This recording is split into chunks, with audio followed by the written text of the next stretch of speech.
to where the open house is.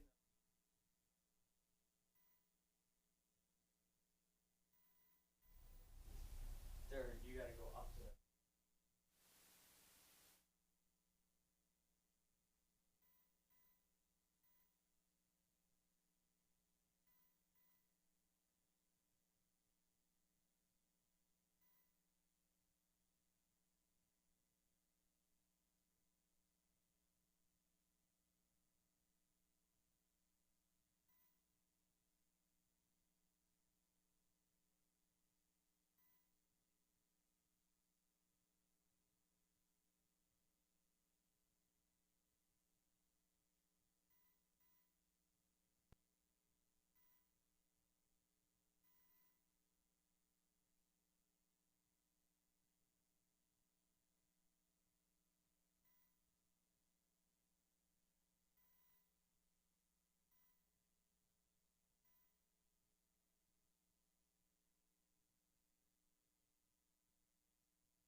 Yeah. Hello, hello. Hello, hello.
camera. Mm-hmm.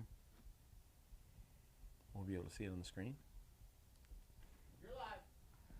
Welcome to the Stable.ca open house, winter open house here at MGM Northfield Park. I'm track announcer Kenny Livingood, and I'm joined by the man that is 50% of the whole thing, Anthony right. McDonald.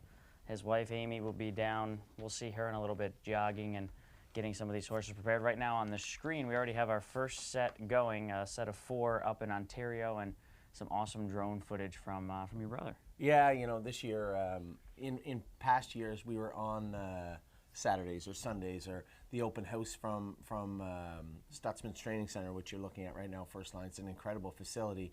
But in the middle of that facility, there was always this gigantic mound of dirt. So it wasn't really customer friendly to have people out, because you watch them, they're going into the 5/8 turn, they're coming out halfway down the backstretch. So this was the first year that we could actually go with the horses over there and have the drone, and doing it on a Sunday over there was so much better, because not as many people on the track. The last thing we want to do is scare somebody with the drone. I'm not worried about our horses. They're all pretty chill for the most part.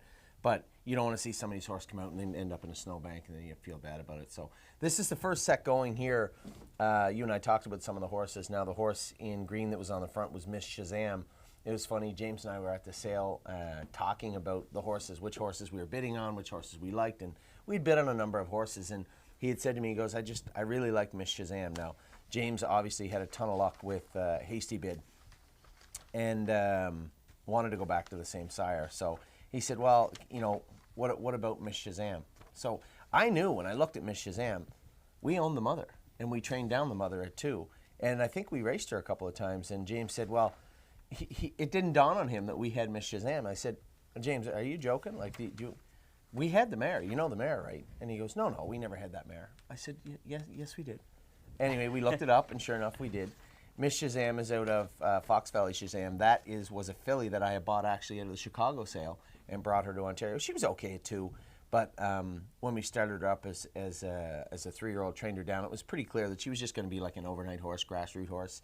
And one of our clients had actually bought everybody out and bred her.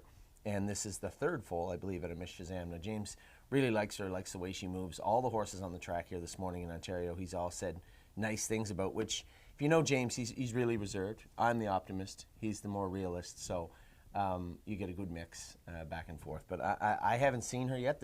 You're looking at her the exact same fresh eyes as I am. I haven't seen this filly yet in harness jogging. I saw her at the sale. I saw her when they were breaking her, but I haven't seen her since. So moves nice. I'm happy with the way she looks for sure. Now, what determines what horses are going to race or stable in Ontario versus what horses are going to stable here at Northfield Park? That's a great question. I can answer it easily. I can give you the complex version. The easy answer would be all or most, I believe all right now, horses in Ontario are Ontario breds. Now, in Northfield, we're full. We're full right now. The barn is full. We can barely get the coffee in the room for the people here today. Which we need a lot of today. Yeah, it's freezing. it is freezing. It looks a lot nicer there, doesn't it? They got quite a bit of snow, though. Yeah, well, they always do. But I'll tell you what, I went out. I got a car wash last night on the way home, and put the car in the driveway. And I get up this morning. Yeah, 8 to 9 inches of snow were on that car this morning. So you were asking about Jason McGinnis earlier. He's in that set. Yeah, Jason is driving Miss Shazam. He is on the 4, which would be the green number 4. Yeah, up front is the horse in the white is Making Green. Now, I purposely waited for, and bid on this horse. Obviously you don't know how we do things when we go to the sale, Harrisburg or Lexington. We will earmark probably 2/3 of the sale and price them all. And if they go for less than what we think they'll go for, then we're more likely to bid on them and buy them. This particular horse, we had his brother, Tactical Landing's brother's name is Ready for Landing. And this is obviously a brother to What the Hill. But the horse that I'm familiar with is Ready for Landing. He was a nice horse, had a lot of talent, a lot of ability, hot. He was a hot bugger. But James said this guy is nothing like him. And James has gone with this horse a lot of times. You see Jason with his big green head right there, his big helmet, sitting in 3rd. So I was eager. I said, how's the Making Green colt? He said, oh, he's nice. And I don't know if he knew at the time. And I said, that's Ready for Landing's brother. He goes, I know. He said, because James, he was always really hot when James went with him, so he did not love him as much as I did. But when he went to break him and go with him, he said, no, he's not hot like him. He's a really, really nice horse, actually. He does everything perfectly. So I was really happy to hear that with respect to Making Green. Now, the horse making the move right there is Caveman Pioneer. Now, This is Haley Moore's horse. For all of our clients out there, you might be asking, you know, I don't remember this horse coming to the stable. I don't remember us buying it, and I don't see any shares up for sale. Haley sent this horse here for a simple reason. Oddly enough, Jason just put a horse on the run. It feels eerily just like home. You know, Jason was my favorite Canadian, but we might have to change. Jason's a great guy, and you know, people ask me every day what happened with Jason, and you know, I was hesitant at the start to talk about it, but Jason he got married over here, and his visa he hadn't got it back yet, and when he went to renew it, he had been in the country for 2 months with his working visa intact. And I don't know if you're familiar with the policies of the Trump administration currently. Basically, it's kind of just a political thing, unfortunately. If it was an earlier administration, it probably would have been an oversight, and they would have said, hey, don't do that again. But you know, this is one of the key points of his policies, and Jason was told he had to jump through a bunch of hoops, and he's home right now jumping through them. So I feel bad for him. You know, it's a stressful time for him. He does have a wife here in the U.S. right now. He does have a working visa right here in the U.S. He's just not permitted in right now until he gets a couple little things cleared up, and he'll get that done. You know, in the bigger scheme of things, it's not the end of the world, but it is something that obviously I know is troubling him. So the Caveman Pioneer was Haley Moore's horse. She sent it over here. Man, this is the first time I'm seeing almost all these horses go, and really pleased with his gait. He's got a nice gait. She had sent him here. She had bought him back. She just wasn't pleased with what he brought at the sale, and you know, I had mentioned it briefly this year in a number of our videos leading into the sales, was that honestly that's how the stable got started, right? It gets started from buying horses, getting horses from breeders. Maybe they were undersold at the sale. Maybe they're sick and couldn't go to the sale. Maybe they got hurt. Who knows? But buying those types of horses and bringing them into the barn, that's how we get started. And it's always nice to get back to our roots. And Haley's always been a great client of ours, and she has a number of our mares and foals in Kentucky right now. So I'm happy with the way the horse looked, and I'm sure she is also. Highland Fire and Ice was in there. James went with her. We didn't get to talk about her much. This is Highland Kismet's sister. We paid a lot of money for this filly. We paid $180,000 for her. And it wasn't until last summer when Highland Kismet, or maybe the summer before, Highland Kismet, was it last Probably year?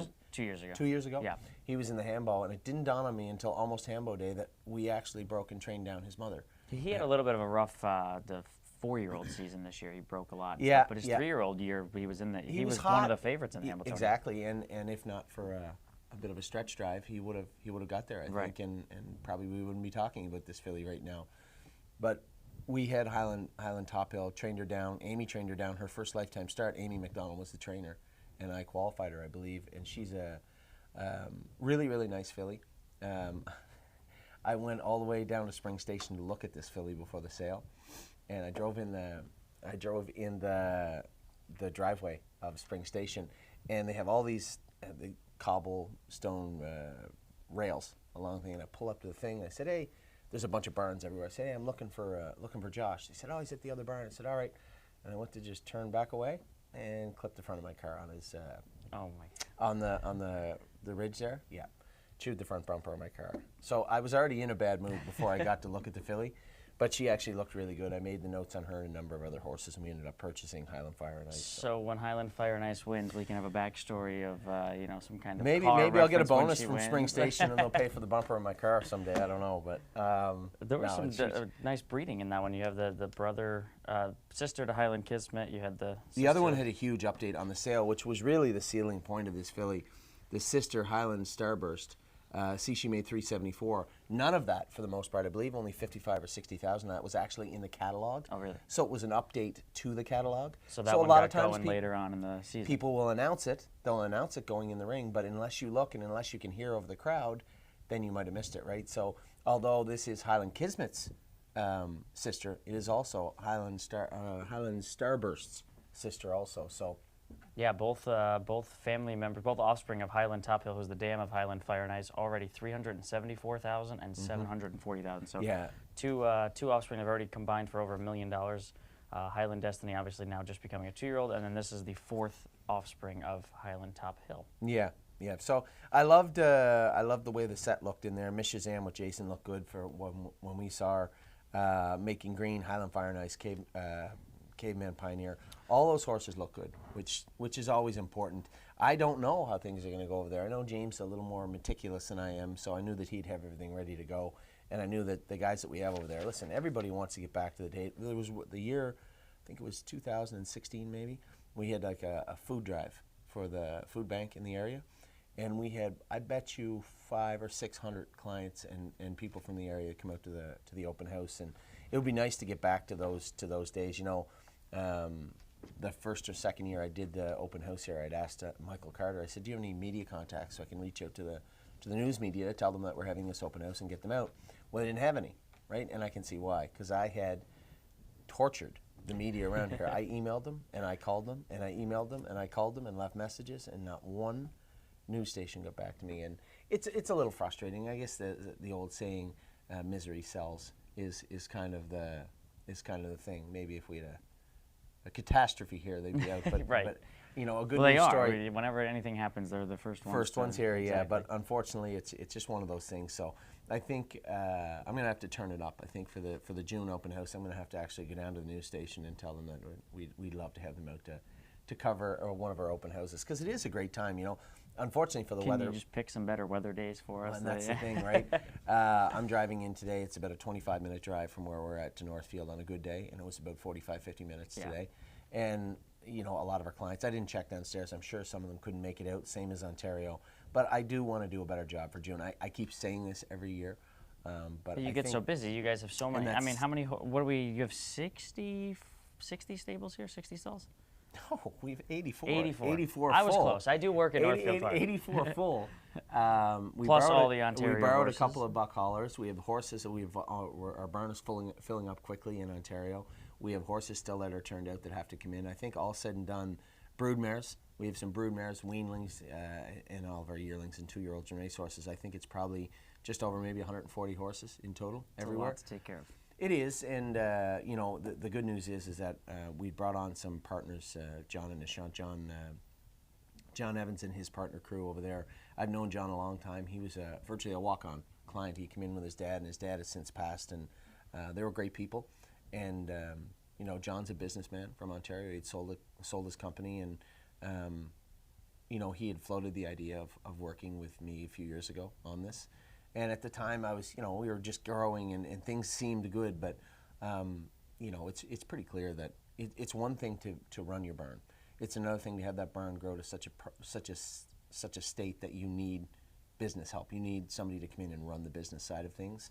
And I'm very grateful that he offered, and very grateful that he's coming on. And things are going to change for the best, because as he offloads a lot of that business stuff that I didn't really want to do and I wasn't that good at, as we get to offload some of those things, we get to really start to focus. I get to start to focus on things like bothering the news stations and writing stories and talking to our clients. And that was the one thing that, you know, a lot of our people, I get asked all the time, you know, why don't you let somebody else handle the clientele? You know, who does all the emails and phone calls? And that's my favorite thing to do in the stable, is talk to all our clients and see what they're up to, see what their life's like. And I think that's why the stable has succeeded, is because I've allowed all our clients to be part of our lives, my family's lives, and in turn, you know, I become part of theirs. So it certainly wasn't a ploy or something we wanted to. That's just who I am and how things are. And you know, I really love the way it's structured and the way it operates. So.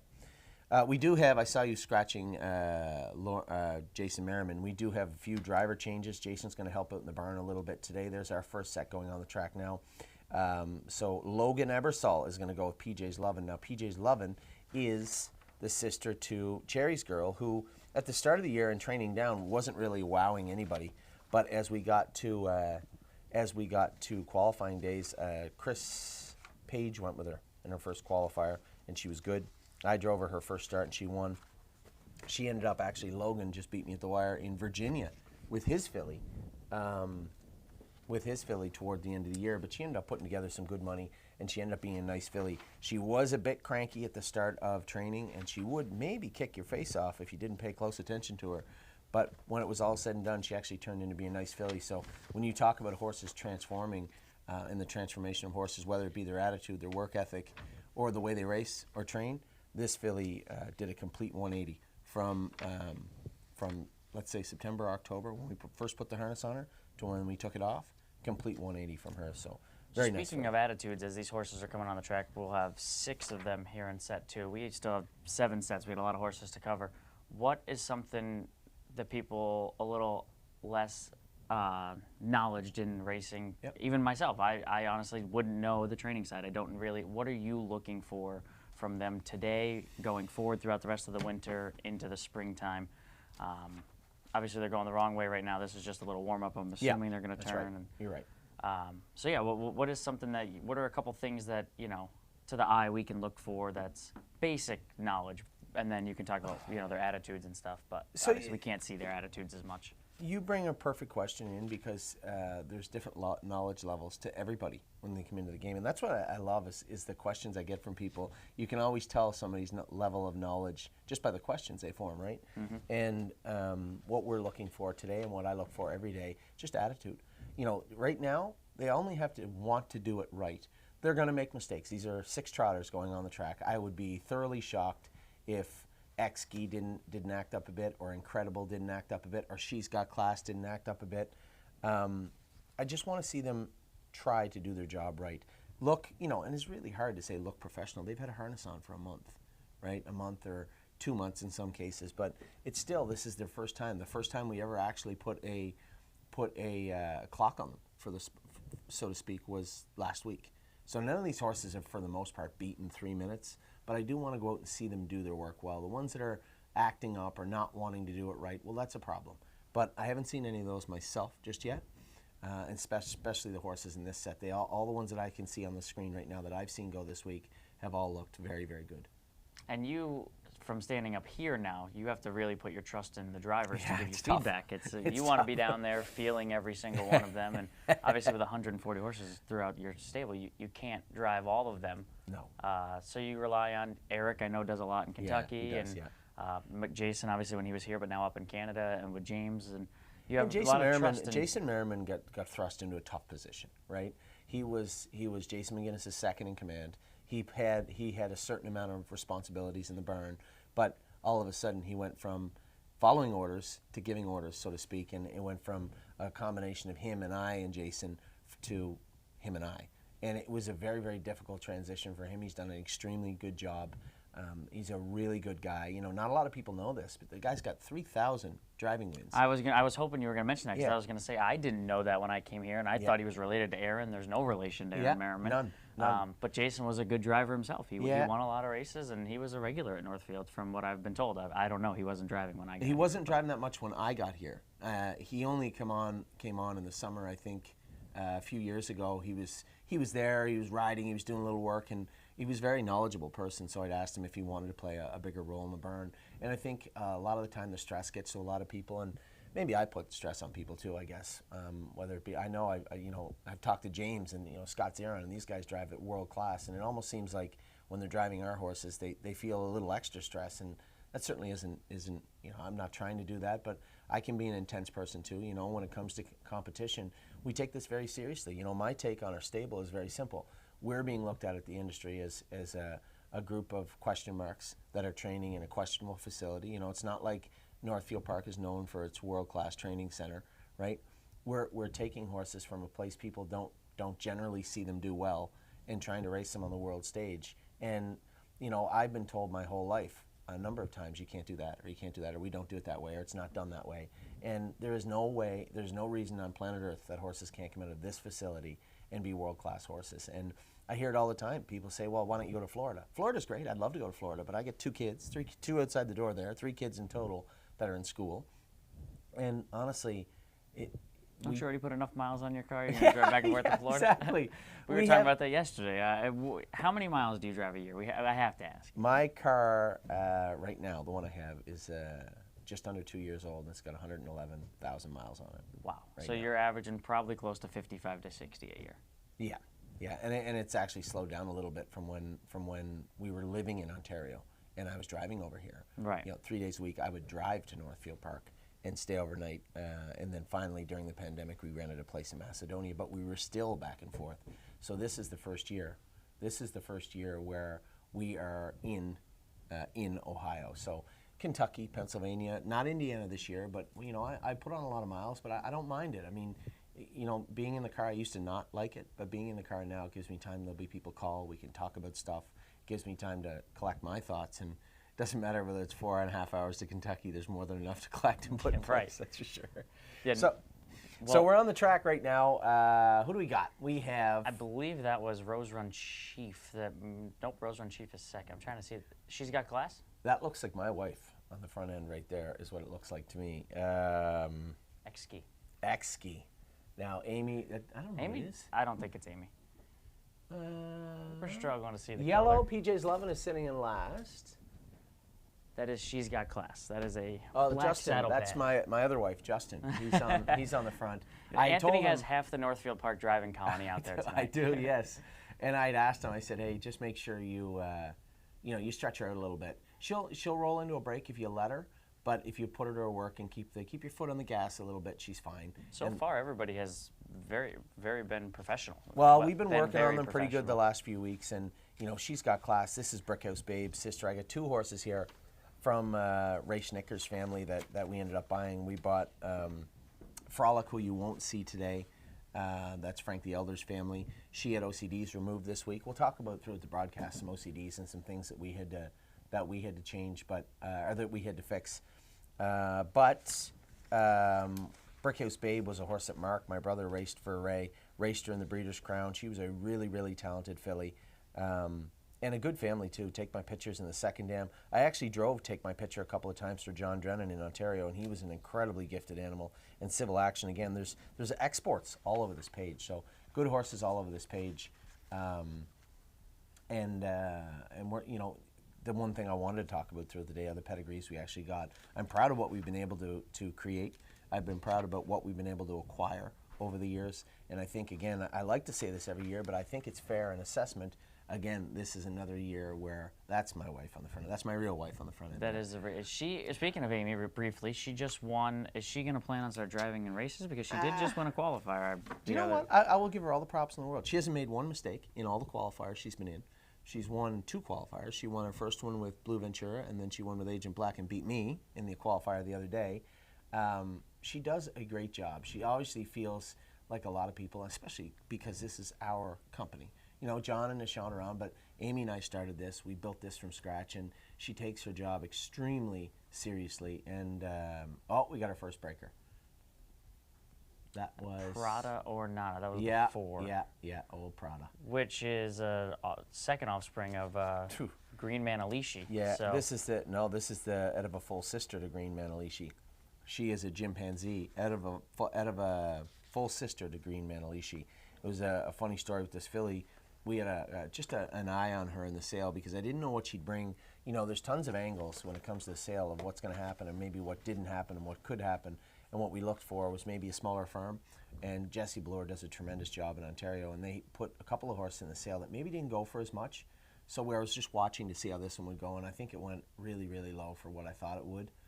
Amy got picked at the wire by PJ's Lovin', Logan Ebersol. Driver change.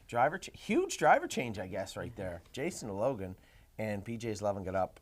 Amy was second with X-Ski. Now, Amy's filly, this was one of her favorite horses in the sale also. This is the half-sister to Montserrat. Montserrat made almost $700,000, made most of that as a 2-year-old.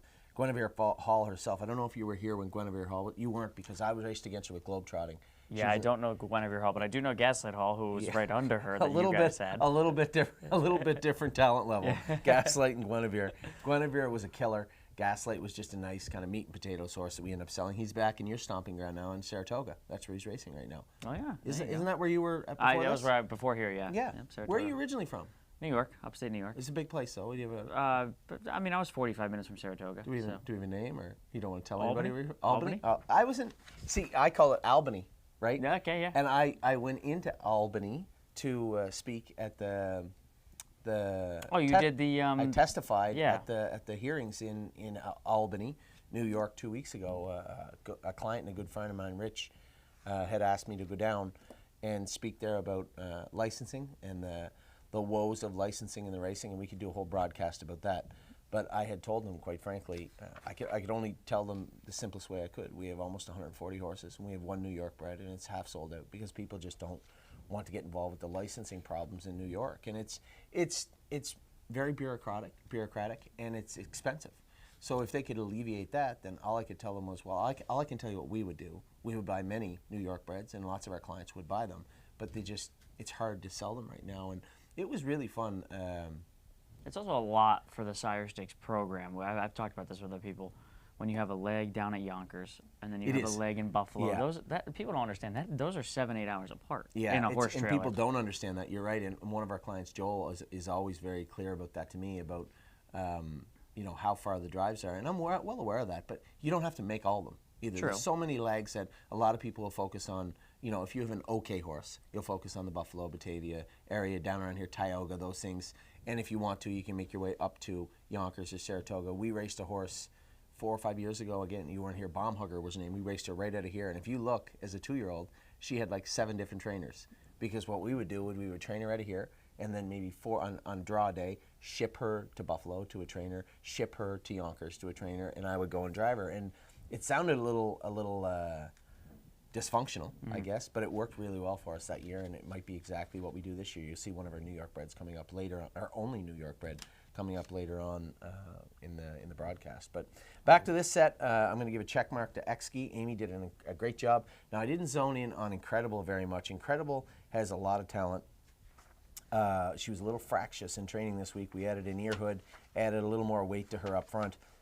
She has a lot of talent and a lot of pop to her. So far, I guess it sounds a little silly saying it today in December, but she seems to have a lot of go to her. Rose Run Chief, I could be wrong, but the only breaker I saw was a little break from Prado Ornata, if I'm not mistaken. I believe so, and it was very quick. She was back. She was back trotting quick into the field. So pleased with what I've been seeing so far. You touched on it. It's hard for me to be up here. I've always been since I started. When we started it, and Kelly came on board, and there was Amy and I, and Kelly and Wendy come on later on. I tried to do everything that I could, and it was actually Kelly, and she still does to this day. It reminds me, listen, you can't micromanage everything. You have to trust the people you hire, and obviously, very pleased with what I've seen from the first 2 sets, the one in Ontario, and then of course the one here in Ohio that just finished. So we'll be coming back up with set number 3. I did want to, what's your background? I know it's not standardbred, so I'm curious. I want to hear from you on where you came from and how things started with you. The quick story was I started calling baseball games off a TV that your iPad screen is probably bigger. Yeah. One of those small TVs, and my grandmother lived in Florida, and she was a Yankee fan, so I would call. Sorry to hear that.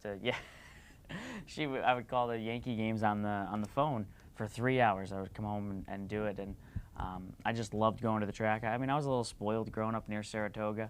Yeah. We were going 10, 15 times a year to Saratoga, and for anybody that's a thoroughbred fan, Saratoga's kind of that dream place to be. So the fact that I got to go, 2-3 weeks of a summer, 10, 15 days, makes you fall in love with the game, and then just found out that announcing horses is kind of fun. Yep. And then as I got older, I just kept at it and went to Colorado, went to North Dakota. What's in Colorado? Arapahoe Park. I've never heard of that. What is it called? Arapahoe. Arapahoe. I've never heard of Arapahoe. They race thoroughbreds and quarter horses, so I flew out there and got to call 4 races. July 4th weekend when I was 17. So that was fun. How did you get the connection from Saratoga to Arapahoe Park? Because my mom made me email a bunch of announcers. Oh. And I just emailed any announcer I could find on Facebook, and Jonathan Horowitz was fantastic to me and was like, yep, come on out, call races. So he flew me out, and he didn't fly me out. We flew out and called 4 races out there, and then that led to getting to meet Larry Colmus, who's tremendous, and just started the snowball, and then got the backup job at Saratoga Harness, calling harness. I was basically calling every Sunday. Mike's a big football guy, so he enjoyed his Sundays off, and I would do every Sunday. And then COVID happened, and I didn't get to announce as much. And then 2 years later, Northfield was open, and packed up and moved, and here we are. So that's you got your That's start. the quick story of a long story. You got your start virtually the same way the stable started. We emailed and called all the farms looking for horses, looking for babies, and I vividly remember it. The first one that called me back was Tom Grossman from Blue Chip Farms, and he was intrigued by the idea. I didn't know Tom that well at the time.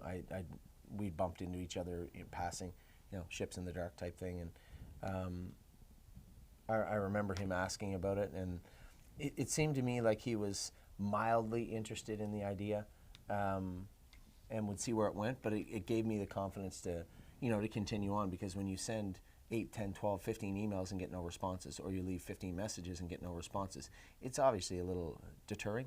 But we kept at it, and Tom's phone call actually allowed me the confidence to keep at it, go to the sales, and we ended up with, I think, 20-some horses the first year. And it really makes you appreciate the one person that will reach back out. Oh, 100%. And it always comes back to the people that, people like Haley Moore, who I talked about with Caveman Pioneer in the first set. These are people that really wanted to be a part of something different and see if it worked. And it was obviously beneficial to them, but it was extremely beneficial to me. And those are the people that I remember for sure. And there was a lot of people, there was a lot of trepidation that went on with us doing this. So I have to look at it from both sides of the aisle, so to speak, and say, well, yes, I understand that some people didn't get back to me, but if I was to put myself in their shoes, would I? It was a long shot, and at the time, the way we were promoting it was different than anyone has ever promoted it before. Virtually send us your horse, and if you build it, they will come type thing. And we built it, and they did. So it was a good story in that regard, whether it's you ending up here in Northfield Park or the stable ending up where it is. If you want to work hard and hustle in life, you're in the right business. And I think that's the one thing I would tell all young horsemen out there. It's tough. The real world's a tough place to begin with, but horse racing is a merciless game. But if you stay at it and keep your head down and work hard, there is a path forward for almost anybody in this industry. It's a very, very tough game. I mean, hats off. You weren't here last night, but just hats off to anybody that raced here last night. We were slow. It was snowing. Like I said, Aaron rolled one in the last to 59-2, which was 2 seconds the fastest race of the night. I mean, it was slow last night, and it's cold. It's been snowing. It's been a rough winter so far. Speaking of winters, does that slow your training down with the babies and get them a slower start if the winters get rough? You know what? That's a great question. I think we're ready for it. We're used to having slower training sets or missing a few days, and I don't think that's a bad thing, honestly. If we continue to work hard with the horses, a day off here and there isn't the end of the world. So, the one thing I always caution our clients, the one thing I judge our horses by, do they get to the races and do they stay sound? And we never had one injury last year, as far as, sure, we had OCDs and stuff like that, but never had one broken bone, never had a horse breakdown, any soft tissue ligament damage, and we trained on the same track that you're looking at right now. So yes, there are better days ahead. You have to understand that. On days like today, they're doing the smart thing out there. I don't think you're even going to see any 3-minute miles out there today, but that's good. I'd rather they didn't. There's no need to go any speed with them today. As I said, I just want to see them do their work well. And as you're giving shout-outs, let's be fair. It's Sunday morning. A shout-out probably belongs with the track crew, because the races ended last night, if I'm going to guess, around 11:55. Were they a little early? The last race was 11:50. There you go, 11:50. Yep. So at midnight, the track you could race snowmobiles on, I'm sure. Oh, yeah. So somebody got up. I think it was Mark. He messaged me last night, got up, came in today, and cleaned the whole track off. They said they were going to scrape it down, put material on it. And he actually asked me before I got off the phone with him, he said, could you do me a favor, when you guys are done your open house, could you give me some feedback just to let me know for the races tonight? So those are guys that, this is probably one of the most thankless jobs, is to be the track crew, because your job is to have it good. You get no thanks when you have it good, because that's your job. And when you have it bad, everybody wants to run you into the ground. So just to be clear, it is Sunday morning, and one heck of a job from the track crew today. And speaking of Mark's, and he was definitely in the truck last night. I saw him in the tractor a couple times. I called him. He was in between races. He got back to me. So yeah, absolutely. So he definitely pulled a double. Yeah. So did I, but I mean, Oh yes. Yeah. It's very difficult too. Yes. But I get to sit and announce races. But listen, hats off to you too. When it is Sunday morning, you announced all last night, and I think for anybody out there that has been to a racetrack where maybe the announcers aren't the greatest, and it's a tough job too. It's a little boring sometimes. You do a great job, by the way. Appreciate that. And when it comes to talking to Mark, my brother was supposed to be here today, and we were taking bets if he was going to make it or not. I thought he wouldn't come. He acted like he was going to come, so I'll give him the benefit of the doubt, because there was no possible way he could get here, leaving yesterday from New York, because that snow started through that area, right? To leave from his house with his wife and his kid and drive all the way here and be here for today. It would have been difficult, to say the least, and unnecessary, to say the most. So we're missing him here. I'd love to have him here, and I guarantee you, you would have been in for quite a treat if my brother and I had been on the same show with you. You could be sure of that. I've never met Mark, but it is the last time Mark drove here, which I think we'll talk to this. This horse, I believe, is in this set. Let me just double check. It might be 2 sets. There is one later. That's you have tattoo artist in the bloodline. Yep. Is that your brother Mark's last drive at Northfield Park? Was tattoo artist in the battle? Honestly, I am not a secretary. I don't know if it was. I thought you might know. No. Listen. You know, I've been blessed. One, I got a great family, and two, been blessed to watch my brother grow up. Now, when we started out, there was competition, right? It became quite clear that I was not going to be able to compete with my brother on the racetrack, and I wasn't okay with that for a very long time. No, we're talking Mark originally. We'll get to the other one in just a minute. So, it was difficult for quite a while, but Mark is just, you know, for any of you out there that play sports, right? Whether it's beer league hockey or whether it's a baseball team or professional of some level, there's the good players, and then there's the players that either think they are going to be the good players or believe they can get there, or maybe they're not far off. But there's always that thin line between the real good players and the other guys. And there's nothing wrong with being one of the other guys, and I've been one of the other guys for a long time. I'm okay with that. I know where the winner's circle is. I can get there too.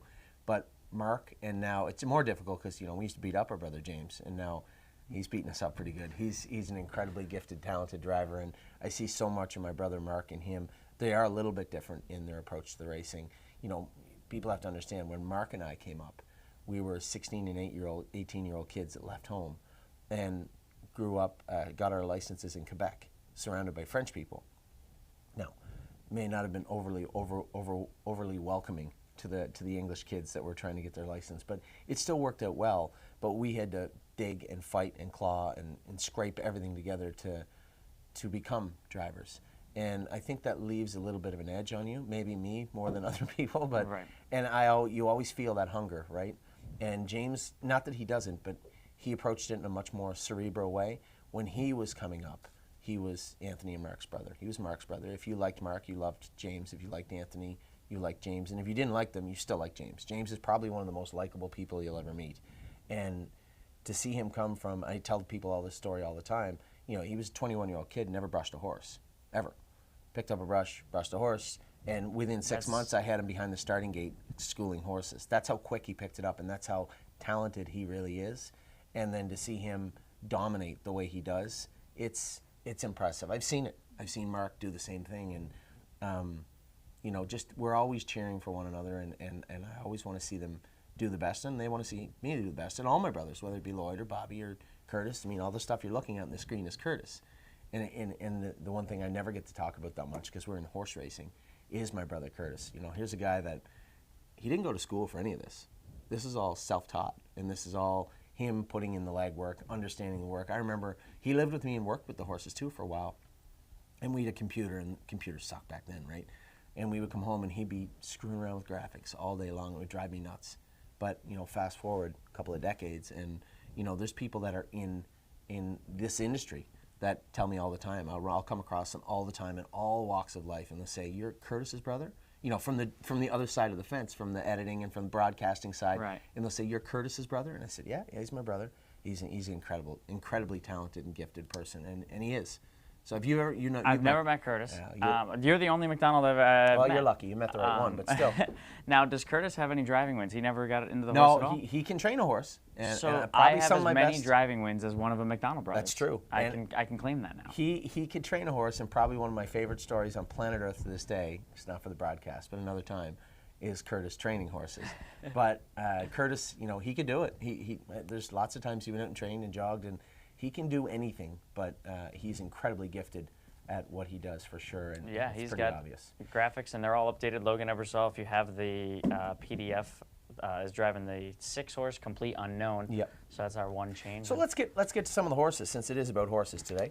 Atomics Hanover was my favorite pick in Harrisburg, definitely of the Pacers and maybe overall. Now, my only drive in the Little Brown Jug, very forgettable voyage, but my only drive in the Little Brown Jug, I got parked and I was driving Atlas Hanover. This is a horse that we bought off Tony Alania. Jason McGinnis has had this horse maybe 3 times now. He just lost him in a claimer in Ontario a month ago or 3 weeks ago.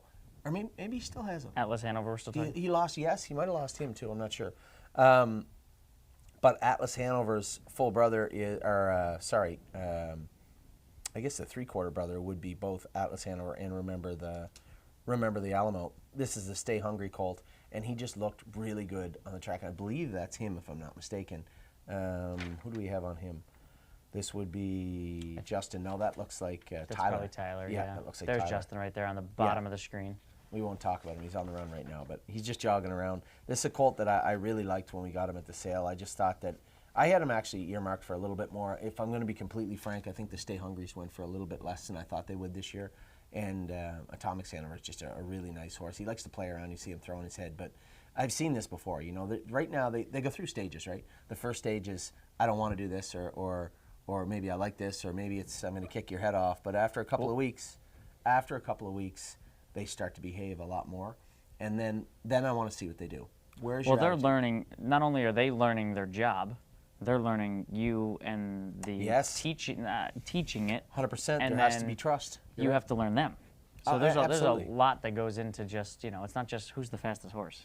And what you're talking about is a connection, right? You're trying to connect with the horses, and that has to be their willingness to learn also. And Atomic Hanover, as I said, my favorite one. The second dam there briefly. Second dam, Sylvia Hanover and Western Fame. So 2 multimillionaires. Yeah, a pretty strong family to say the least in this set for sure. Saint Sarah, this is a homebred.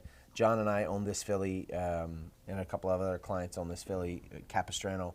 The first one was Capistrano Nights. She's only ever had one qualifier. She was a winner in '58, and we put her away as a 2-year-old. She's back training now. Her full sister, this is a lather up, is Saint Sarah. Now, I haven't gone with Saint Sarah other than maybe the first day. So, again, I'm intrigued. I want to see how she's going also. And we're all going to get a chance to look together here in a minute. Mordecai Hanover. We raced a Perfect Sting filly this year named Perfect Thought. She's an incredibly talented filly. And the filly that beat her in New Jersey, that filly's name was, I'm sorry, that's the other filly. Mordecai Hanover is the sister to Mirage Hanover and Mad Max Hanover. Now, Mirage Hanover, obviously, it's not very often you look at the page and you say there's 2.1 million between two horses, one a Bettor's Delight and the other one an Always Be Mickey. And this one here is the Perfect Sting. So Mordecai Hanover, I was looking for a Perfect Sting. I didn't have to have one, but I was looking for one. And this was a filly that I just thought fit the bill pretty well. If I'm going to be completely honest, the first filly I liked, I believe went for like $152,000 or $150,000. It's a really good name too. You got to have good names. Yeah, absolutely. It's just, I don't know, it just flows well. It does. And then Stay Charming. All these horses you're going to find have stories. There's always storylines. And now, do you rename any of the horses, or are they? We will. We have some that we're going to rename. Now, I don't know that there's any in this set, but there are some that we're going to rename for sure. Like, so Stay Charming is a colt. Now, Limelight Beach is in the second dam. I was the underbidder on a Bulldog Hanover out of an Always Be Mickey's sister. So the first cousin of this horse went for $110,000 in the Ontario sale. Jack Darling bought him.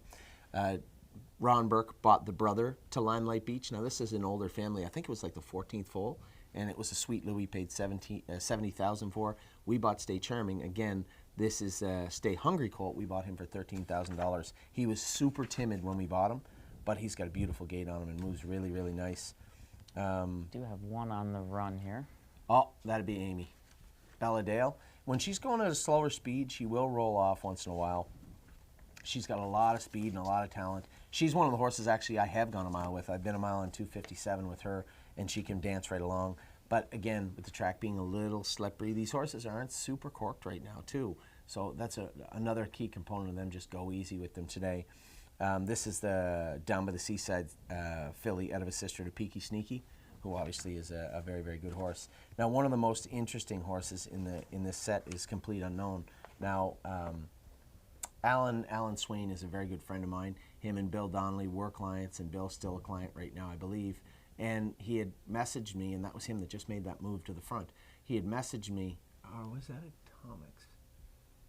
I can see now why people say, geez, I can't always see. I don't really got to get brighter numbers. Or what we have to do? No, that's complete. That's definitely Complete Unknown on the front. Yeah. So that colt there, we had his mother. And again, just before you got here, we raced this filly in the Buckeyes and the overnights, and she was actually fast. Very nice filly. a little goofy at times, but she could really, really dance. And she was actually, this guy's a little wider. She was probably that size when she'd won here in 55 in a Buckeye. I believe she won a Buckeye in, also in Scioto, but just was a really, really nice filly to go with. We got another breaker. That was Tyler there that made a break. Saint Sarah. Saint Sarah, yeah. Who's that? So do you have that was Mordecai that just moved, Lauren. Yep. Lauren, I believe, the other night, did she, I think, no, I'm sorry, Joe Cramp. Yeah. Joey works for you, I believe? No, he did. He went out on his own to have his own stable, and I certainly thought that was a great idea for Joey, is to go out and have his own work and do his own thing. And, he's got his own stable, and he'll tell you, too, it's tough business, right? Going out, getting your own horses to train and drive. I think he did driving double the other night, if I'm not that's mistaken. what I was getting, yeah. Yeah, I just still had thought he still was with you guys. Super nice kid, and, works his butt off. And, if there's anybody out there looking to buy horses to race at Northfield, certainly I wouldn't look past Joey. He does a great job and just a really, really nice kid. Now, who's getting the horses? We'll talk about your barn a little bit. Who's getting the horses ready now for the next set? How many more people? The caretakers are in there. Daryl Rideout's down there right now. He's our paddock judge today. He's helping out quite a bit. Daryl's a do-it-all kind of guy. He is. You'll see him everywhere at Northfield. Jack of all trades. He knows everybody in the area. He loves hockey. He's a helpful guy. Ships a lot for us. Just a really, really good guy. Who do we got on the hammer right here? This is Stay Charming. This is Stay Charming. This is the colt I was talking about. He's come a long way. It took us 2 days just to get any harness or anything on him. Usually, if you know us, we'll have them harnessed and jogging the first day. And most of them, the farms do a lot of work with them, so you can do that with them. But this guy here was just super timid, and you talk about the connection earlier. You really had to make a connection with him. Amy is really struggling with Belladale today. I thought this might be a problem. She made a break the other day on me, and I had to do a swat in the rump, and then she took off on the pace. But you can't get her to pace going slower. You have to get her to pace going faster. So looks like they're finishing up, and Stay Charming is going to get the win here. Who was that charging on the outside? That was Tyler again. Atomics Hanover, isn't it? No, Saint Sarah. Saint Sarah.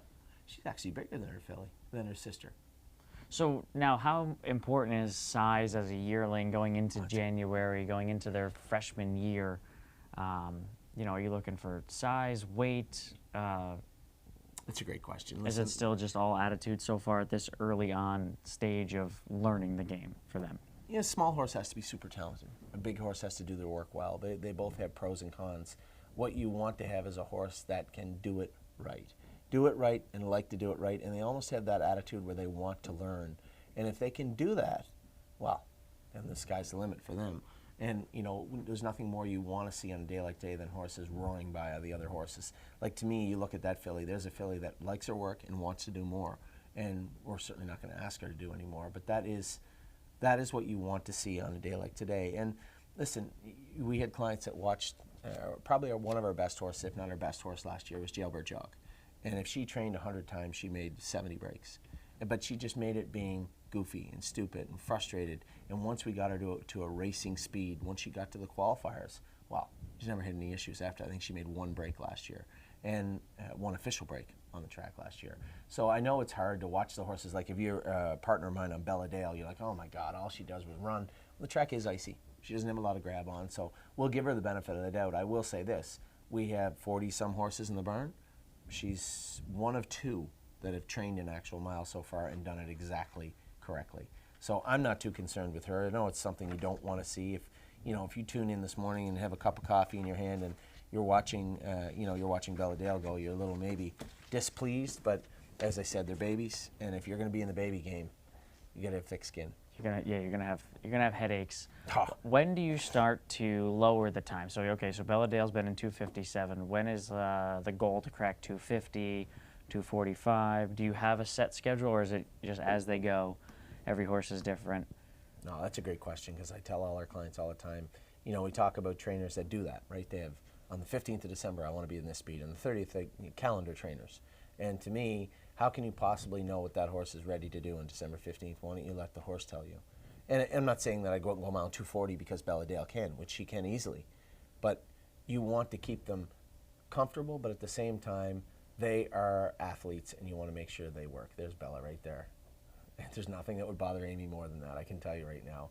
But Amy's got to learn too, you know. It's much like, you see our slip right there. It's much like when you start driving, right? All the young drivers that go out there, you think that everybody's watching you. And in many cases, some people are watching you. But nothing more you'd hate more than to go out and look bad. And to Amy, she probably thinks that she looked bad, and she doesn't. The horse will make breaks on anyone. And she's been very, very good all week. But again, you put her on a slippy, slidey track with 5 other horses, maybe. And the whole thing is that she's the opposite of a normal horse. A normal horse, you have to set and then let them pace off. Her, you almost got to give her a little swat and say, hey, that's enough, and she'll take off. Which is, it's hard to do. It's hard to do that. So, it's all just goes back to you have to learn your horse. They have to learn you, and they're learning their job still. Oh, 100%, 100%. Well, So we've reached halfway. we have, yeah. We're going back to Ontario here in a minute, but I am curious. Tell me more about these Yankees that you were talking about in this baseball broadcast. Are you a Yankees fan? I am a Yankee fan. Oh my God, I feel terrible for you. Yeah, especially because your Canadians spanked the Yankees around in the Yeah, I forgot all about that. ALDS. I forgot all about that. It was. I remember I left. The game started. I think the game started at 4. Yeah. And I left home to come here, and by the time I got here, it was already 10-0. Yeah. I think it was game 2. So I was like, vividly- what? In 20 minutes? How could that game have gotten that far out of hand in 20 minutes? So my wife and I are huge baseball fans. My son Ollie, who we'll probably meet at some point here, he plays baseball around. Obviously, he's just a kid, but really love watching baseball. And there was the one night here, I was done early, and the Jays were playing the Indians, the Guardians, and I went and actually sat and watched the last 6 innings of the game in Cleveland, which is only 20 minutes from where I stay. So Awesome stadium. I love going there. very, very, very nice stadium to be at, and it was heartbreaking. We were in Harrisburg when the Jays lost, and the worst thing was they had the lead the whole game, and it looked like at any point they could break it open, and they didn't, and then it looked like they were still going to win, and they didn't. And then they didn't, and it was a very, very difficult thing to watch. But this is the first year I really, really got into it. Yeah. And I was like intently watching the game, and it's Toronto put on. This was one of the greatest. Even I'm a baseball fan. I guess I'm a Yankee fan, but I can sit there and enjoy and respect the Blue Jays. And they put together some of the greatest postseason games. It's a shame that they came up short because Game 7 of the World Series was just the whole series with the Dodgers was tremendous. And then the 18-inning game with Seattle or whatever. I mean, that was. I remember when it went to extras, I was like, all right, I'll watch the 10th. Like, it's getting late. And I was like, all right, I'll watch the 11th. And then you're so invested, you have to stay up. Yeah, and all of a it's sudden, like you're 2:30 in the 18 morning. innings in Yeah. at 2:30 in the morning, and you have to go to work the next day. It's like, what are we doing? But I did the same thing. I guess that's like racing at Northfield Park, and then you come back the next day. Yeah, exactly. They have one of my favorite players this year, Ernie Clement, is a New York. He's from New York. Really? He's from Rochester, I believe, if I'm not mistaken. I could New be York's wrong, not. but- We're not known for getting a lot of baseball players because it's so cold. You know, baseball players are always Santa Clara, California, Santa Monica, all those Florida, Texas. You don't get Yankee. I guess players out of he New was a York. good hockey player in transition. He played every sport. He was really good Just an hockey. all-around Played, athlete. Yeah, just one of those guys that can play anything good, right? Yep. Yeah, one of the guys you hate to know because you can't play any sports. And you with can't beat them at any him. of them. Yeah. It's like, oh, you can pick up a basketball too. And Yeah, exactly. Yeah. Here's Tattoo Artist right here. This That's is the one, yeah. Yep, Who Let the Dogs Out is scratched in here. So this is one thing I wanted to talk about is this time of year. I talk about it in our videos all the time. There's Daryl. I didn't give you any equipment list. You come up here to eat pancakes, didn't you? Yeah. Can you go back with me? Wants to get a donut. Yeah. Both gotta go. Who's got to go? Oh, Amy's worried about them being over here. No, he just wanted to go back and get a donut. He can wait a minute too. I want to have him on the broadcast. He can talk to Kenny for a minute. So Give me them equipment change. I will. I probably won't, but I was supposed to send Daryl the equipment Your changes. paddock judge is getting upset with He's you. getting upset with me. It's like the real paddock judge here at Northfield Park. So Who Let the Dogs So Out? Who Let the Dogs is Out? So every not year, going to go in this. So we're going to be no, at 3. You're going to have a set of 3. And Sunday Real is only jogging. This horse here just had an OCD out of his ankle 19 days ago, I believe. So he's back jogging, but no strenuous work. So they're going to jog him 2 or 3 laps and then peel him off and go back to the barn. You're going to see the set of Landlubber, who the horses you were looking for is Landlubber. We'll talk about him in a minute. And Jimmy Bo Peep will go together on the main circuit, on the main track. See, Now- I thought it was Jimmy Boppet, so I'm glad you said that. It Bo could be Peep. Jimmy Boppet. I have No, no it's, idea. it's probably Bo P. You're probably right. Either name I don't think is necessary, but but it'll work. So you know, this time of year when you buy horses and you bring them in, you always want to see. You switched the graphic back. You always want to see how the horses are doing. A lot of them have to go to. They have to go to the vet to get x-rayed, right? Some of them have tiny OCDs, small issues that need to be looked at. Well, who let the dogs out? We got her over there and her knees were a little rough looking. It's not a big deal. This is November. If we're having this conversation in March or April, it is a big deal. But in November, it is not a big deal. So we had her looked at. We decided that we were going to wait to push on with her. She's been off a little bit now. She's going to go to the pool for a month. And when the veterinarian, and I'd had a number of veterinarians look at the x-rays, but Dr. McKee is the lead veterinarian on this filly, and when she says, yeah, she's ready to go, she's ready to go. Now, she jogged for 4 or 5 weeks over here, and she was fine. We sent her to Ontario. She was jogging over there. This is all stuff that was present before, so stuff that we just have to deal with. You have to settle those knees down and get them in a place where you can start working. The last thing you want to do is try to patch everything together now, because it's impossible to fix that as you go along. It'd be like you hurting your wrist and going back to work. Well, I actually did that, but hurting your wrist. Bad example. Yeah, and going back to work 3 or 4 weeks early, right?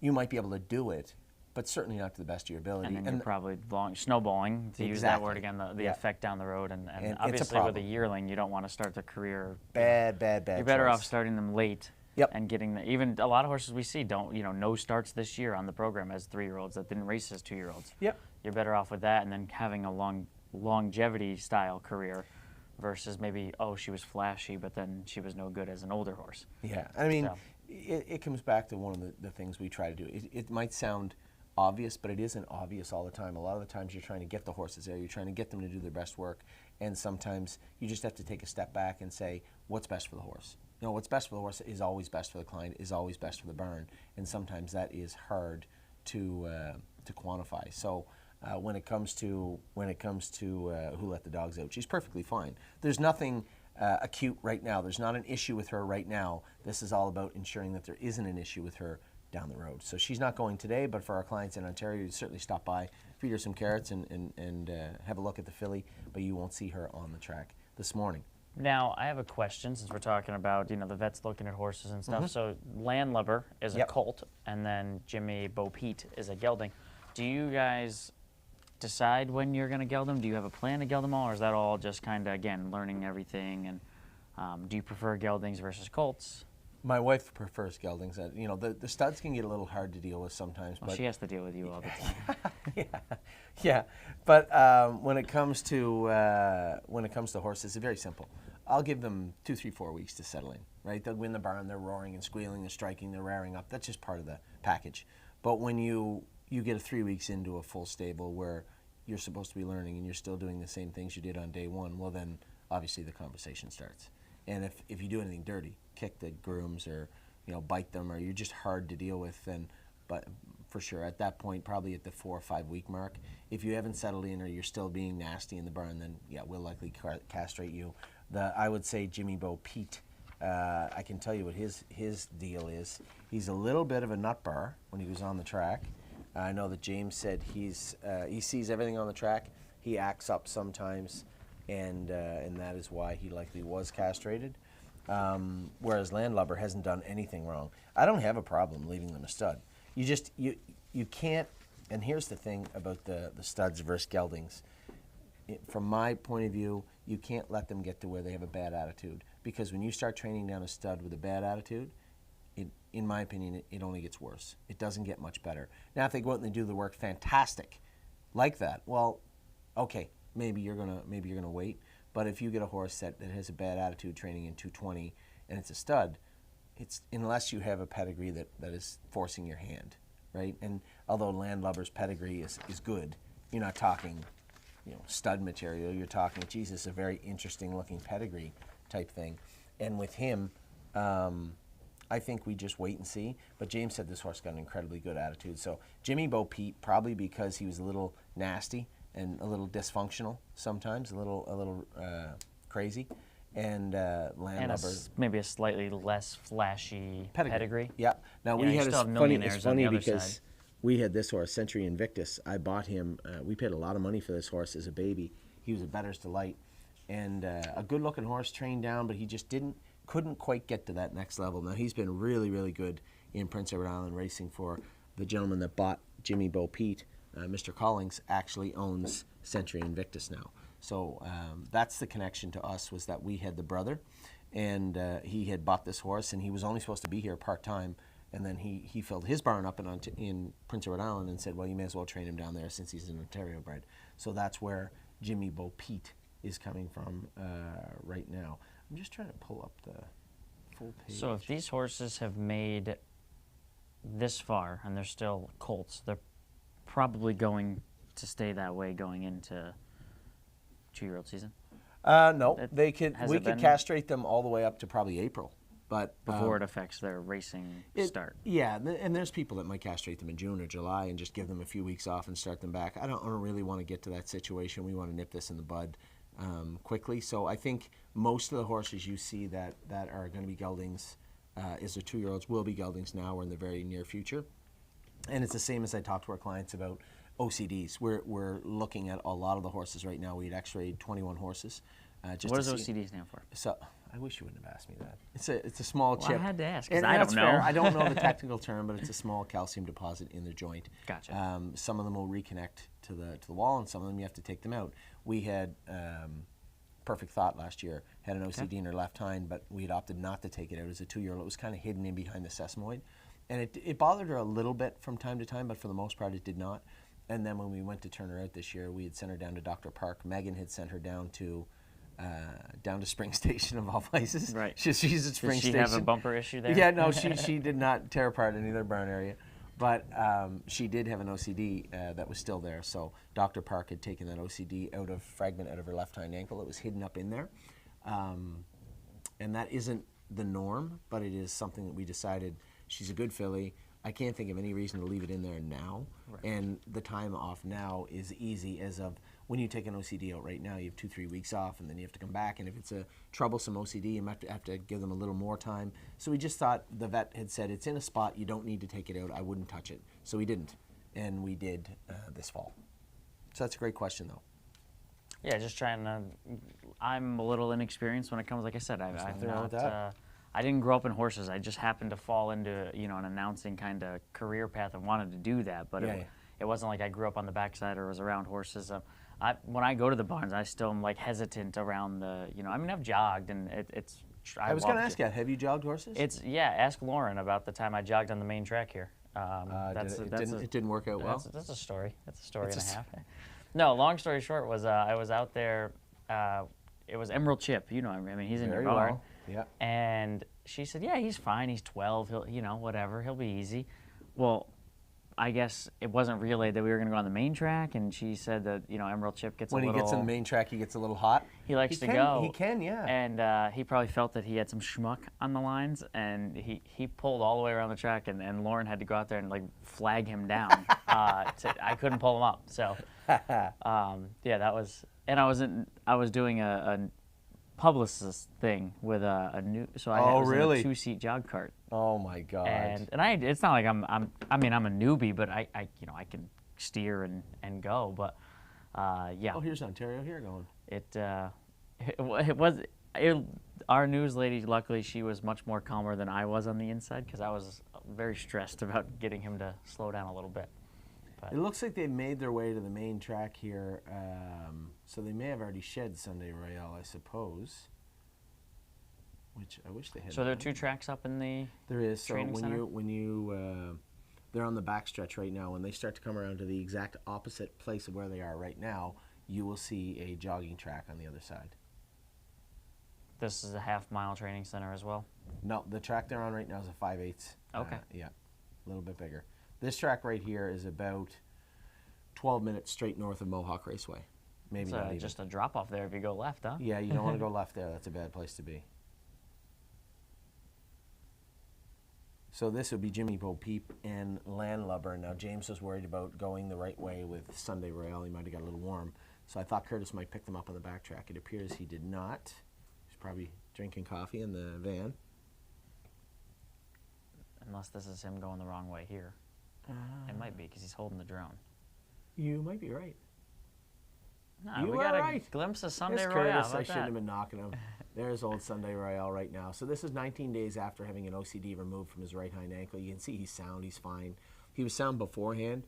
He it was moves just very picked up. smoothly. Yeah, it was just picked up. And the one thing you don't want to have is you don't want to have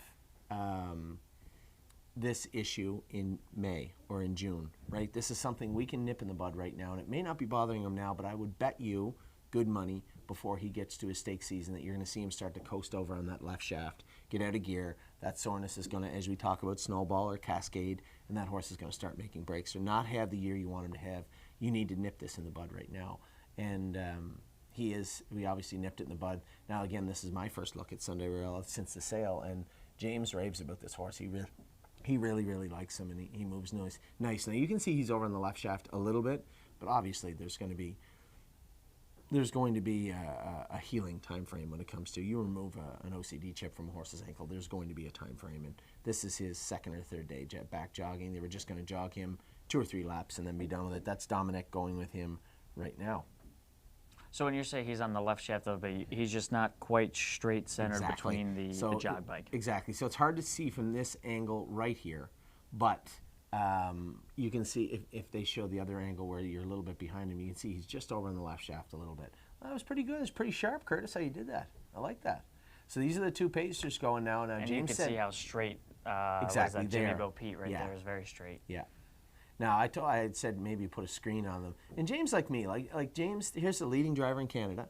Jimmy Bo Peep, if there's going to be one end up in the gully, it's going to be this guy. They say he's scared of the tractor. He looks at all the horses. He bounces around all the time. But James wanted to make sure that he was the one going with Jimmy. And I believe that's Johnny McKinnon going with Landlubber. So, you know, I often say to myself, geez, I don't know if you're... He broke all those horses home also himself, which is... It's one thing for me to do it. It's not a big loss. I got kicked a few weeks ago. It's not really a big loss, but James McDonald, that would be something else. So, you know, it shows a lot of work, and he's my brother. He wants to see us succeed also. So, as I said, we don't live in the same area anymore, but we're always cheering for one another. We're a pretty tight family in that regard. So, and I guess a shout out to my uncle Sandy, who turned 70 yesterday, I believe, 2 days ago. We don't get home very much the last couple of years, and I haven't been able to get home because my son's been playing baseball, but next year will be different. It'll be nice to get home and visit with some of our family. And as I said, we're a tight-knit bunch. We always have been, and I don't think that's going to change anytime soon. We've got to get James down to Northfield. James, you know, he hit, again, before you were here, we trained the babies down together.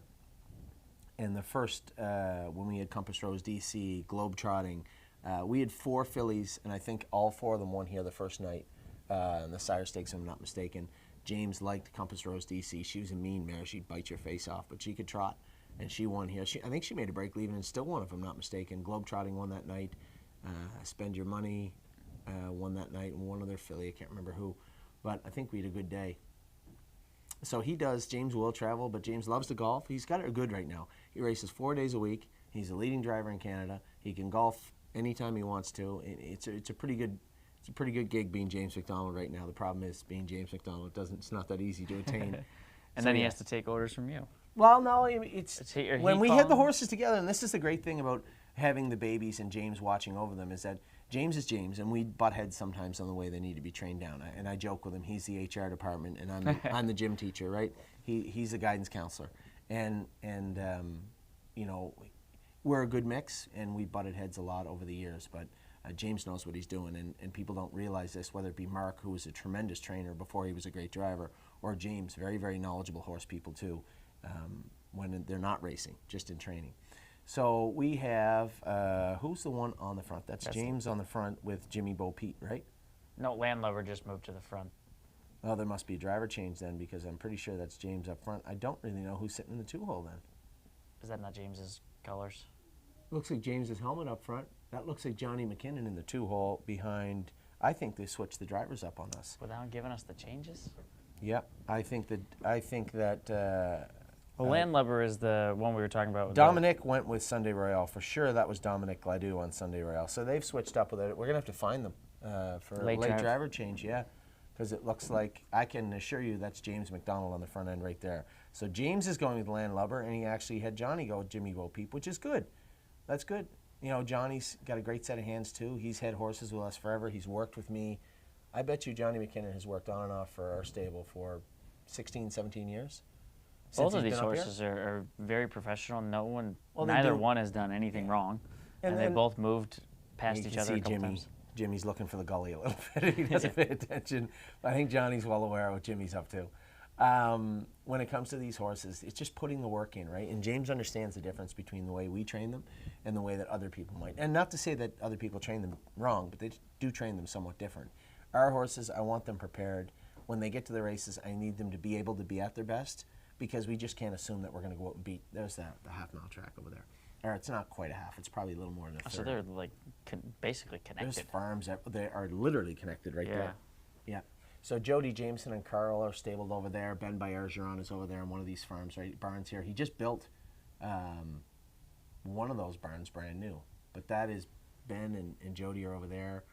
A lot of great trainers at this facility. Mark Stacy and Sean Stacy are stabled at the far turn. Great, and just world-class trainers. So it's a good place to be. It's a good professional atmosphere for sure. So I think these guys are going to finish up soon. Landlubber, pretty impressed with her. This is him. This is the colt. And Mr. Davidson's funny. We almost didn't have this horse. For all of you out there that maybe own Landlubber, the only reason we have this horse is because Mr. and Mrs. Davidson were standing right beside me. And I had already bought my pacer in Atomics Hanover, the one that Justin had gone with earlier. And I was looking for, I was just watching the horses go through the ring that I had kind of dog-eared, theoretically, on my catalog. And Landlubber was about to go in the ring. And Mr. Davidson was literally right beside me. And he looked at me, and he wanted an Ontario bred. He'd already bought into Atomics Hanover, and he wanted an Ontario bred. And he said, "Are you still interested in Landlubber?" I said, "Well, he'd have to go for a lot less than what I thought he'd bring." And he looked at my catalog, and I had my price there, and he said, "What do you think?"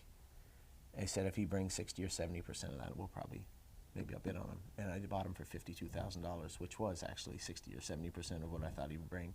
And So when you're looking at the horses, and I don't want to interrupt you, but go. So you're looking at the horses. You look at the pedigree as your, the catalog before you get to the sale, and then you get to the sale a day or 2, 3 days. How early are you getting there? And then to look at the horses, because then you're going to physically put eyes on them. And then when you write in your catalog, are you writing your price you want to pay, or you're writing the price that they're going to go? Well, you might write what you think they'll go. I don't really care what they're going to go. It's my price that I want, and you make a good point. Many of our clients know what we do. I'll look at the catalog when it comes out, and there's some sires or there's some pedigrees that I don't like, that I don't want. We'll look at the videos after that and decide if there are horses that we like or don't like. And in regards to Lexington, where we bought Jimmy Bo Peep. No, Jimmy Bo Peep came from the Ohio sale. Mr. Collins bought him. We bought this guy in Harrisburg. Even if it's Harrisburg, we're going to get down to the sale. The day before is usually the viewing. Amy and I will go through all, if not all, of the horses that we looked at. And you'll know, you're going to pull some of them out right away. They're going to have blemishes. They're going to have issues. They're going to stand off. They're going to be small. They're going to be too big. Who knows? You're going to X a lot of them off. Everybody else that does not have something glaringly obviously wrong that we do not like, we're going to put a price beside them. And if that price, in a perfect world, I guess, if that price is much more than what we are about to pay, then we're likely to bid on the horse. And when it came to Landlubber, obviously, I thought he would bring a lot more money, and he ended up bringing just a little bit less. I just thought, we at the time, we had the Bulldog Filly. We didn't have a Bulldog Colt. I tried to buy the one, as I said, at the Limelight Beach family. We weren't able to get that horse. So it was an easy purchase, so to speak. But make no mistake, Mr. Davidson bought half that horse as soon as the hammer dropped. So it made, knowing that there was a client that was going to buy the horse right away, made it a little bit easier for me to do my job. That wraps up our Ontario portion. It does, yeah. We have 8 horses over there, and we actually just bought a horse that isn't even broke yet. She's going to be broke. I doubt they'll do it today. They'll probably do it tomorrow. And her name is No Free Ride, and she is a full sister to a horse that did very, very good for us. A horse that actually you announced a couple of weeks in a row, No Free Lunch. Okay. No Free Lunch was a very, very good 2-year-old and 3-year-old for us. We go through so many horses. people are like, "Oh, you remember that horse? You remember that horse?" I'm like, I don't remember the race, but Stacy Van Heusen has him. if I watch the Replay, you'll know, right? right at the start, it's like, oh, I know what happens now. Yeah, But yeah. it's like it's got to be put in your head. So Yeah, and he was a very, very good 2 and 3 year old for us. Ended up getting injured a couple of times, but ended up coming back good all the time. Now he's a claimer, but this is his full sister, and she's put together well. We ended up buying a sister of him, I think, a number of years back, but she just wasn't correct. This filly is, so you'll get to see her. Our clients will get to see her in the coming weeks. This is set 5. past halfway. Yeah, and a lot of pop in this set too. You know, I've been back and forth with one of our clients in particular about Ohio. We didn't sell out all our Ohio breds right away, which I was very surprised with. And I couldn't really put my finger on it. They said, well, you know, you didn't get enough in ranges or ready for monies. And we went back and forth about dominance. And you can't judge a sire good or bad on 1 year. It's not wise to do that, in my opinion. And when it comes to horses like Volstead, we had the 2 best fillies, the Hattie filly and Sugar instead, come out of Ohio. Maybe 2 of the best fillies in quite a while come out of Ohio, and they were both Volsteads. What the Hills have still Jurassic Hattie. Jurassic Hattie, yes. What the Hills still throwing very, very good horses. So we ended up with a number of Volsteads. I wasn't overpaying just because it was an in range, and we'll see if I'm wrong. I guess we'll all be able to rewind this here in the summer and see how wrong I am. I was interested to see.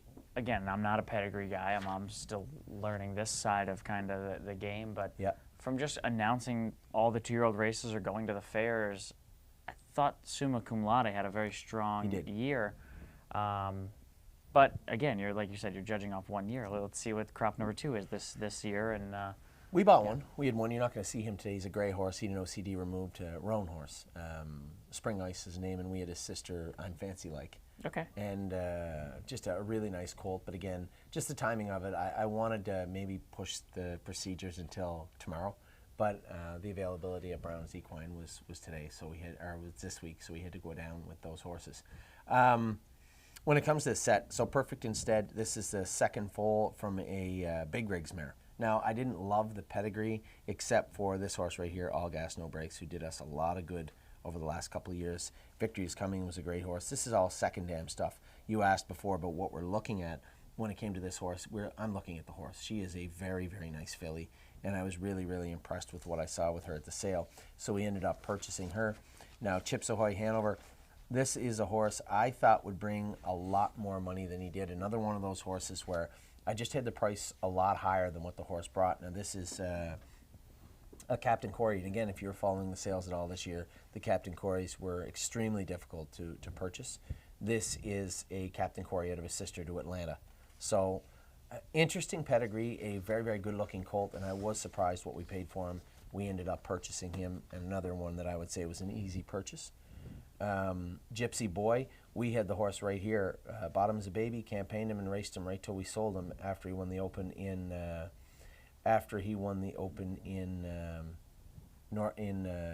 Indiana for Berkman. We had sent him there. Renegade Gypsy was a horse that we bought, trained down, and had all along. And then if you look close in the second dam, you see Dover Dan is in there also.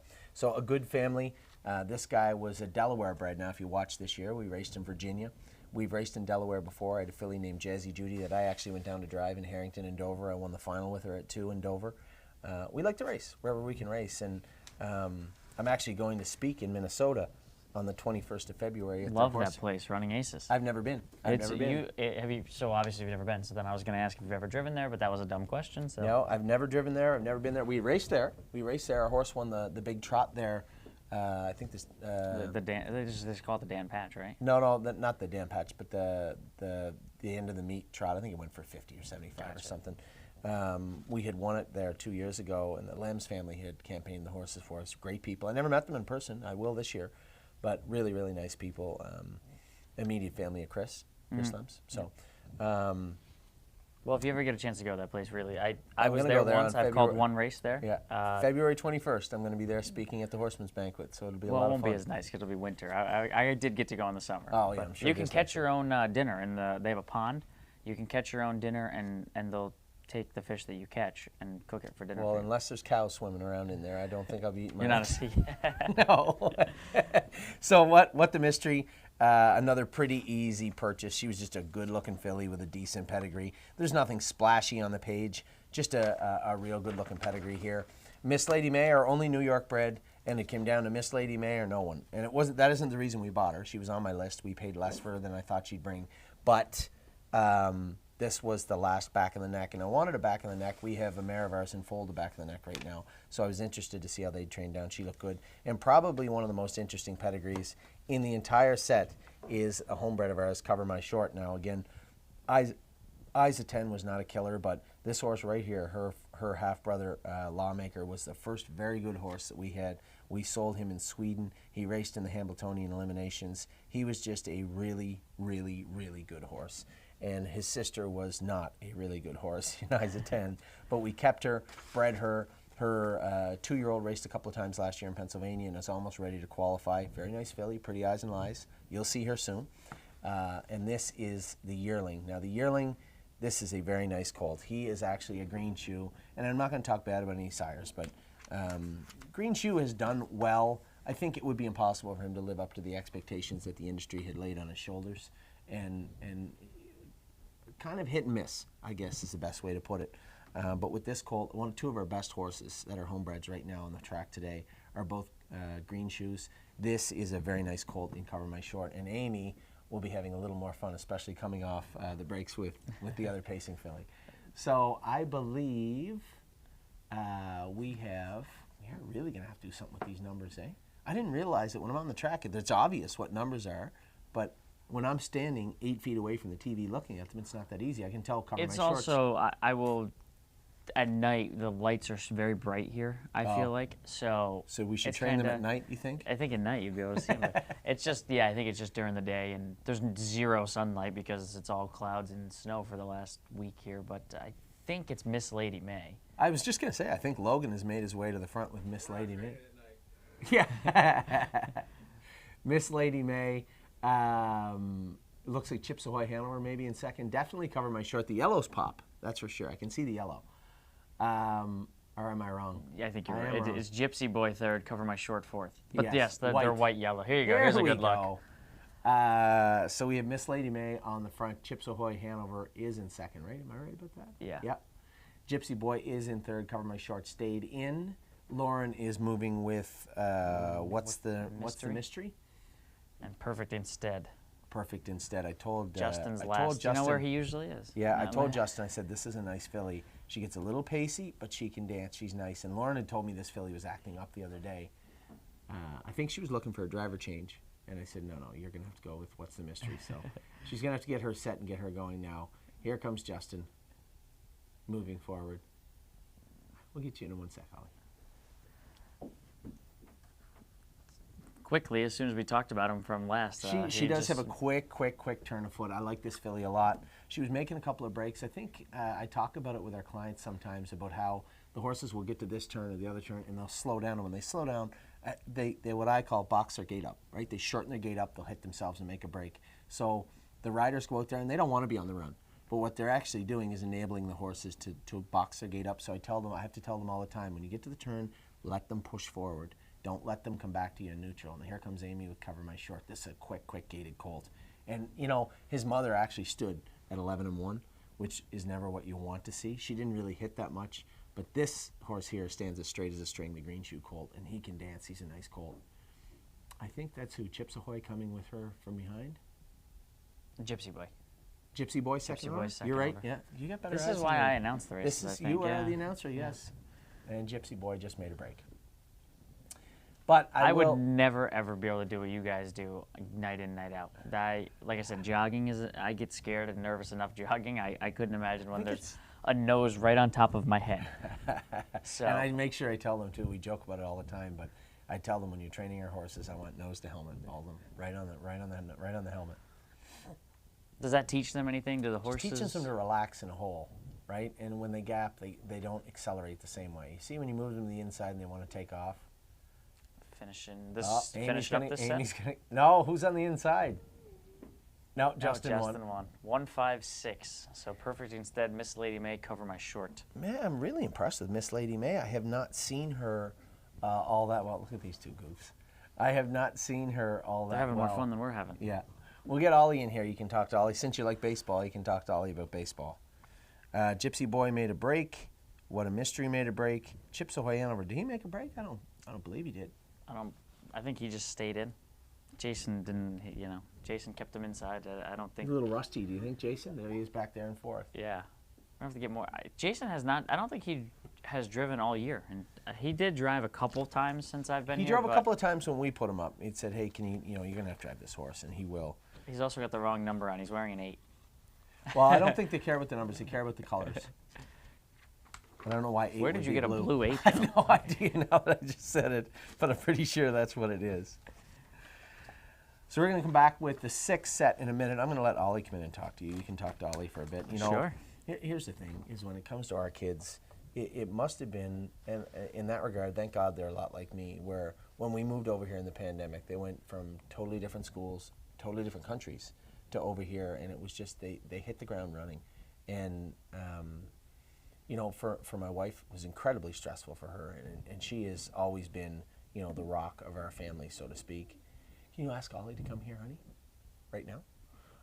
She's always been the rock of our family and allowed me to do my job, which is create or live in chaos. Yeah.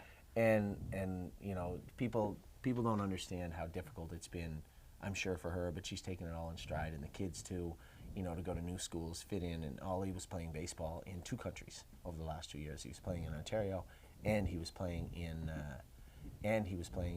Canada. So. Yeah, I remember working, because I work in the race office a little bit. Anthony is one of the only guys that's ever requested the last race at Northfield. But there were a couple times where you said, "Hey, I'm going to be up in Canada. Yep. My son's playing baseball, and then I'm going to drive down and Yep. drive. So I need the race to be in the last race." And you'd get here at 10 o'clock. Whatever Yep. you got to do before a race, and then the next day you're going back to Canada or something. So we've just been in a mode where whatever it takes, right? Whatever it takes, and that's kind of how I've always lived my life. But Amy has settled in nicely. We got a nice place that we rented, and it's nice and quiet, and the kids are having fun, and that was my biggest worry. People forget, we all forget what the pandemic was like because it's so surreal. And you'll think about it sometimes, it couldn't have been like that. It couldn't have been like that, but it was. And for us to just jump in the car, throw the kids and everybody in the car, and just head to a different country, and end up staying over here and building our family. It's been difficult, but just that mantra of whatever it takes, and the kids have fit in well. And you talked to Ollie a little bit. He's a good kid. He's doing good in school. That was my biggest thing, was having them fit in and do well in school. And both him and Ava are doing great. And it doesn't sound like that big of a change, right? Because Canada's like right there. But it truly is you might as well move to Spain. It's you're moving to a complete. Now, luckily, everybody for the most part speaks English, I would say. Yeah. So it's not like moving to a foreign country, but it's still the same idea of kilometers versus You're away miles from home. an hour. You're leaving the safety net of your friends and your family and your country to move to a place where, sure, I knew people, but is there anybody you can really count on? Right. Your family's not here, so it's been very, very difficult. And but I'm always so busy, so I don't notice it as much. And then when it comes to the kids, just to see them settle in the way they did, it's been impressive. Ollie. Well, I appreciate you bringing Ollie in, because now I have someone on the set that I'm actually taller than, at least for like one more year. Well, at least he doesn't talk as much as me either.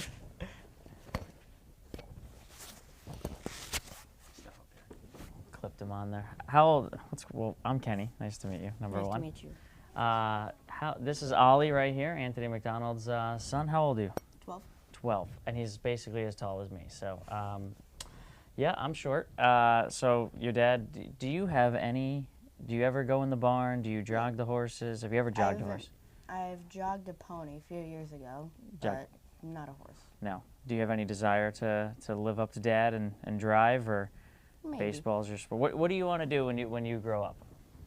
Undecided. Undecided. You're still learning? Mm-hmm. So your dad was talking, you guys originally lived in Canada. Now you live down here in the U.S. Do you like it down here? Do you enjoy Northfield? Do you wish you were in Canada? Sometimes. Yeah. But it's fun being here. Yeah. Made a lot of friends in the new school. Mm-hmm. So you've jogged a pony. Have you ever ridden a horse? Yes, I have. Okay.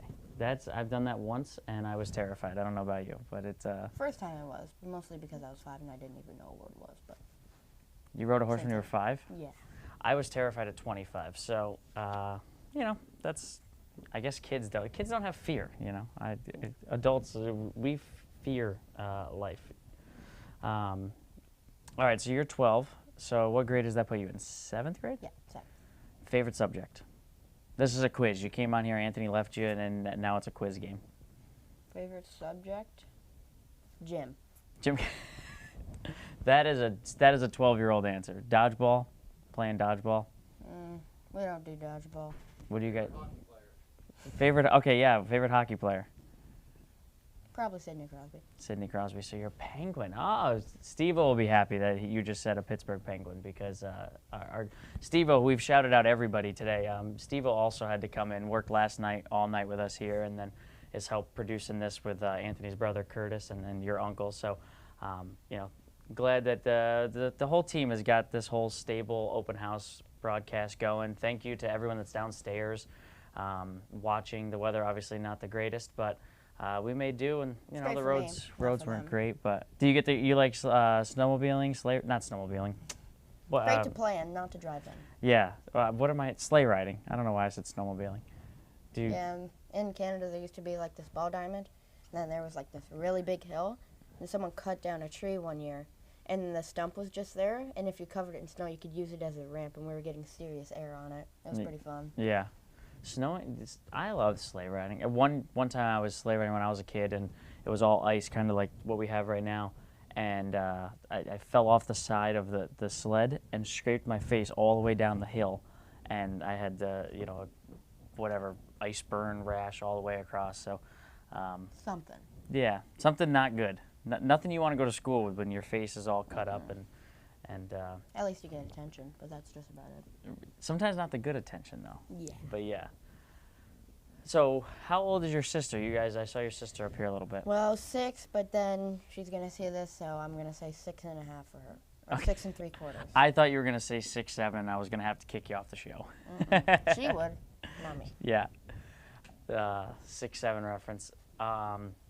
Speaking of 6, we are up to set number 6, which still a couple shares available on these. You got Dublin's Ferrani, Stuntman, and What a Houdini, still shares available there.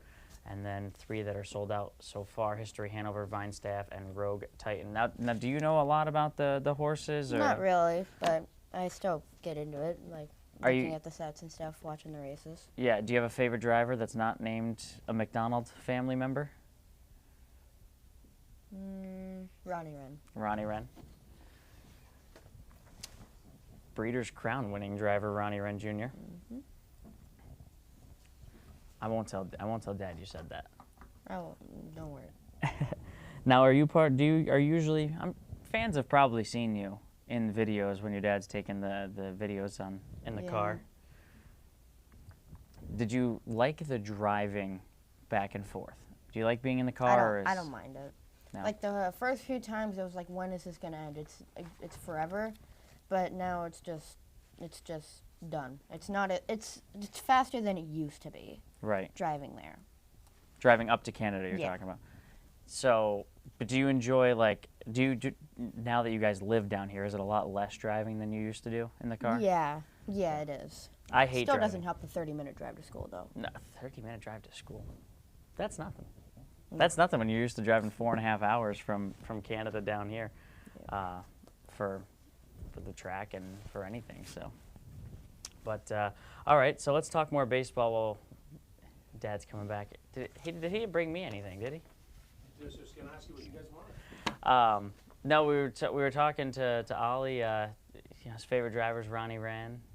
Hey, you said you wouldn't tell. I had to pay it. No. Adults these days. So back to baseball, because you play baseball. What position do you play? Depends what team you're asking. Do you okay? Favorite position? Favorite position would probably be third base. Third base. So you play the hot corner.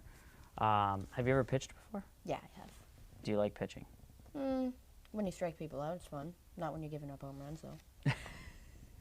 It is definitely not fun to give up home runs, but striking out your buddy's got to be fun. Because then you always get to, fun. when you're in the lunchroom, then you get to talk and you get to pick on your buddies that you just struck out. Yeah. Can't really do much better when you lose, though. True. Even if you strike them True. out. But that's part of the game. You win and you lose. If we all got to win everything we did, there'd be no losers. That's my quote of the day. If we all got to win, There'd be no losers. there'd be no losers. Somebody has to win. Somebody has to lose. That's part of the games. But you can still learn from losing or not winning. So, That's true. especially I think in this business that your dad's in, we have to learn a lot from, from winning. Or from losing, rather.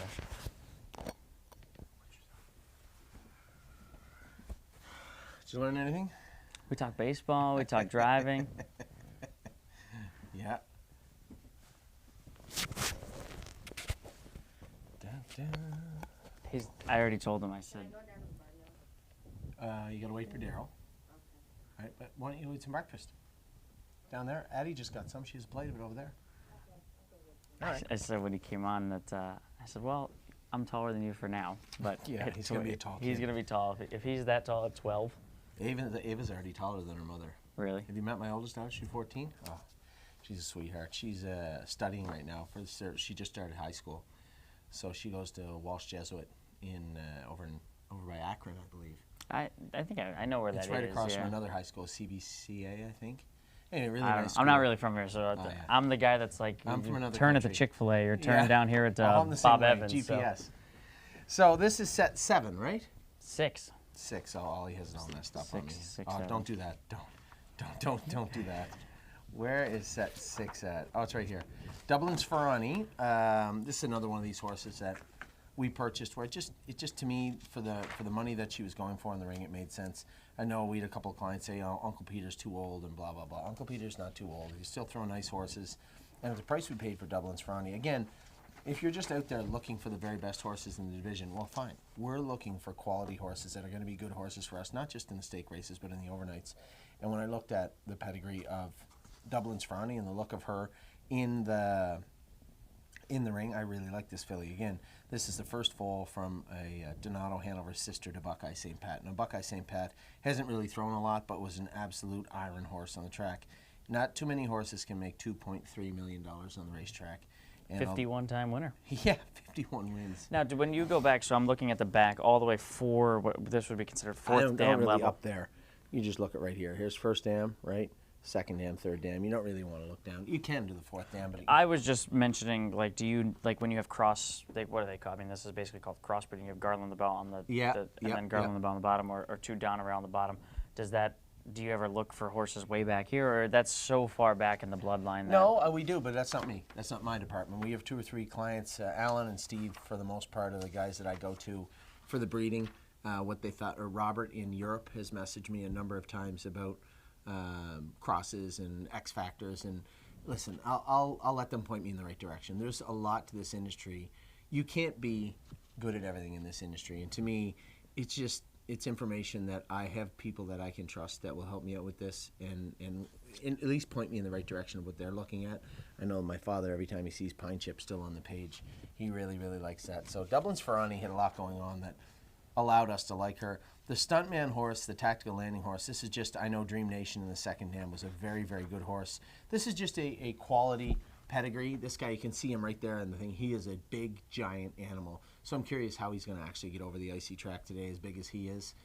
He might see a little bit of Bambi in him today, but we'll see. He's practicing for his role of stuntman. Yeah, See what exactly. he can do out there. One of the most interesting horses that we bought in a long time was History Hanover. Now, I read online after people had said, "Oh, he's too small. Oh, he's back on his knees." There's nothing wrong with this horse. How about you don't see this often on the dam side to have a $3 million dam. No, we have just talked with 2.3 in Buckeye St. Pat in the second dam. This horse here, and the thing I loved about it, this horse, Loxahatchee, one of my friends in Sweden had messaged me and said that this horse was, I believe, a winner in 51 and has actually had a great year. This horse has been exported to Sweden. The first foal, I believe, was a $475,000 yearling, and the second one, 375. But they're both green shoes. Again, I'm not making fun of green shoe, but green shoe is not Walner. And this was a Walner out of a world champion. See how cool and calm and collected he is on the track. This is a very, very, very nice colt. And I loved everything about him. He was going to be our kind of our high-end trotter that we were looking at. And when I went and looked at him, I said, to be fair, he is a little bit small to be that high-end trotter, but I am going to watch him. And we ended up paying very, very little for him. And he's just been an absolute treat. You wait until you see him today. He is a beautiful colt and moves very nice on the track. Now, the next horse. And Amy can get some redemption because she Yes. gets to go around with him. Well, the last one went well. I know she wanted to win with that colt, but I wanted to, but he went well. And as I say, Wayne, I feel a little stupid. There's that voicemail saying easy now. It's December the 14th. But we want them to win. we want them to September show. 26th next year. We want them to show that they want to do their work. We want them to show some fire, and that's what we're looking for today. Now, Vinestaff is a homebred. We had I Don't Play Nice. He kind of let me down as a 2-year-old. I just thought he was going to be a quality animal, and then he came out and he was so-so. His sister, Tomboy Strong. Now, briefly, while we have Yeah. these two on the screen, we have we just lost Pacer them, and a trotter. unfortunately. But okay, that was going Oh, to you ask. thought it was trot and hobbles? Well, no, I knew they were pacing hobbles. Yeah. I didn't know if the other one was just trotting as like his warm up, and then when they get No, will he these go? are trotters, but we had the pace. The pace was full, and I put Rogue Titan in with these horses because Gotcha. 2 or 3 of these horses can roll right along anyway. And it doesn't really matter trotter or pacer this time of year. It's the same across the board. I want to see the work ethic. I want to see the interest in doing their work and their gait, obviously also.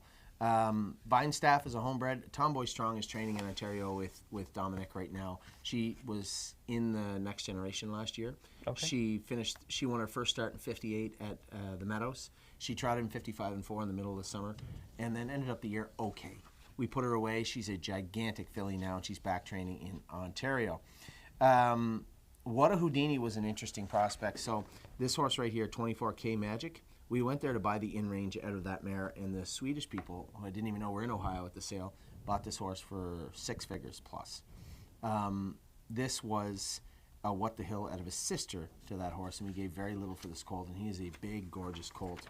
So it was pretty hard looking at the comparisons of the bloodlines and the pedigrees, looking at the smaller horse by in range, it just went for a fortune, as opposed to this big giant What the Hill with the same bloodlines. It just made very little sense to me that we wouldn't buy the horse, so we did. 24K Magic for anyone that's at Northfield. That's Ty Lloyd's. Yeah, That's Ty Lloyd's mare. Yeah, that's exactly she what it is. won a race in full. I thought that was impressive. she did so. Right as she was at the end of her career. Yeah. I thought that was impressive. And then Rogue Titan was a horse that, again, we talked about the horse in Ontario where our clients send us a horse to train down, and Dr. Rucker has put his faith in us and what we're doing and how we do it, and this horse will likely train down, qualify, and likely head to either Pennsylvania or even Minnesota where he lives to race in the summer. That will be up to him, but that's Rogue Titan. He's on the run right now, but again, they're just starting their first lap. They're getting a feel for them. You're going to help me with the numbers now. I believe that's green up front. That's Vinestaff up front, is it not? Yeah, it's the 6 on the outside.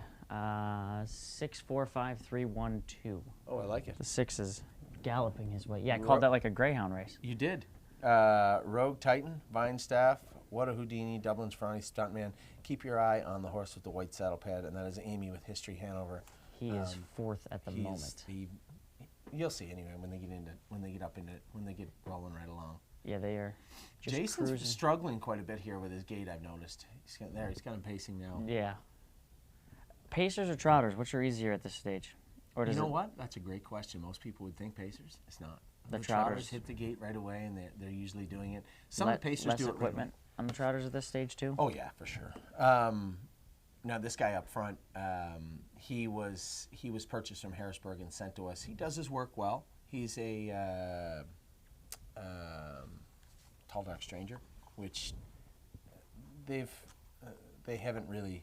You talk about not being able to meet your expectations. That's definitely one on the pacing side. Jason, I don't know what our expectations are of Jason today, but he's struggling a little bit here to keep this guy on gate. But as I said, they're going to slip a little bit. You can't scrape all that snow off and just think that the track isn't a little bit slick. And the horses, actually, the pacers would find it a little more difficult, I would believe, than the trotters. Vinestaff to the front, yeah. Now, when I looked at his sister and his brother, they had more of a flat gait, and they were both gigantic and had a lot of chrome on them. They were long toms, and their mother had a lot of white on her, too. This guy here has no markings, and I don't believe, and he's got a smaller, compact, slicker gait to him. And this is a Houdini horse clearing off the front. I know him. He's got some weight on him. And there's Amy in the wings. Took one lap, but here He's just he never at this he only does his stage, trot. the expectations are a little higher on History Hanover. Not really, because of what we paid for him. I mean, yes, our expectations are high because I think he could be any kind of horse. But the expectations overall of the racing world, I mean, here's a third dam from probably one of the best trotting mares to ever put a bridle on, and went for very little. Just to put it in perspective, I think we paid $27,000 for this horse. The stud fee of Wallner's $50,000. So Yeah, it's never good when they go for less than the stud fee. yeah, and it's it's frustrating sometimes, I'm sure, for the breeders, but that's the breeding business. You think this business is tough? Try walking a mile in their shoes. That is a nerve-wracking game for sure. Now this is Dublin's Ferrani, I believe. And I had told Justin, just let her thaw out and get her feet under her. She'll trot. She was really good trotting the other day. I like her. She carries her head nice and low like that. We'll get it up as we go along, and I know a lot of people ask, why don't you keep their heads up right away and set their heads properly? Bob McIntosh is, God rest his soul, is one of the people. As a driver, I always used to wonder. He went with long hobbles and long head checks all the time, and he just thought, the level of comfort was much more important than putting them where you think they should go. And with our horses, we like to set their heads and set their hobbles or set their harness where they want them to go right now. I need you to do your work, and whatever way you'll do that the best is the way that we'll come to an agreement on it. So, Dublin's Ferrani looking really, really good today. Really impressed with this filly right now. She carries her head is like smooth as Tennessee whiskey. Yeah, nice and low. Yeah, Smooth as Tennessee whiskey has never. You can pick any race that she's in, and you immediately know where smooth as Tennessee whiskey is because she carried her head, just like Dublin's Ferrani's doing right here, and she's really good today. peeling off from the rest of from her barn buddies. Justin. Who was up for second? Was that Vinestaff again? No. Stuntman, I think, right? I think you're right. Logan's having a big day.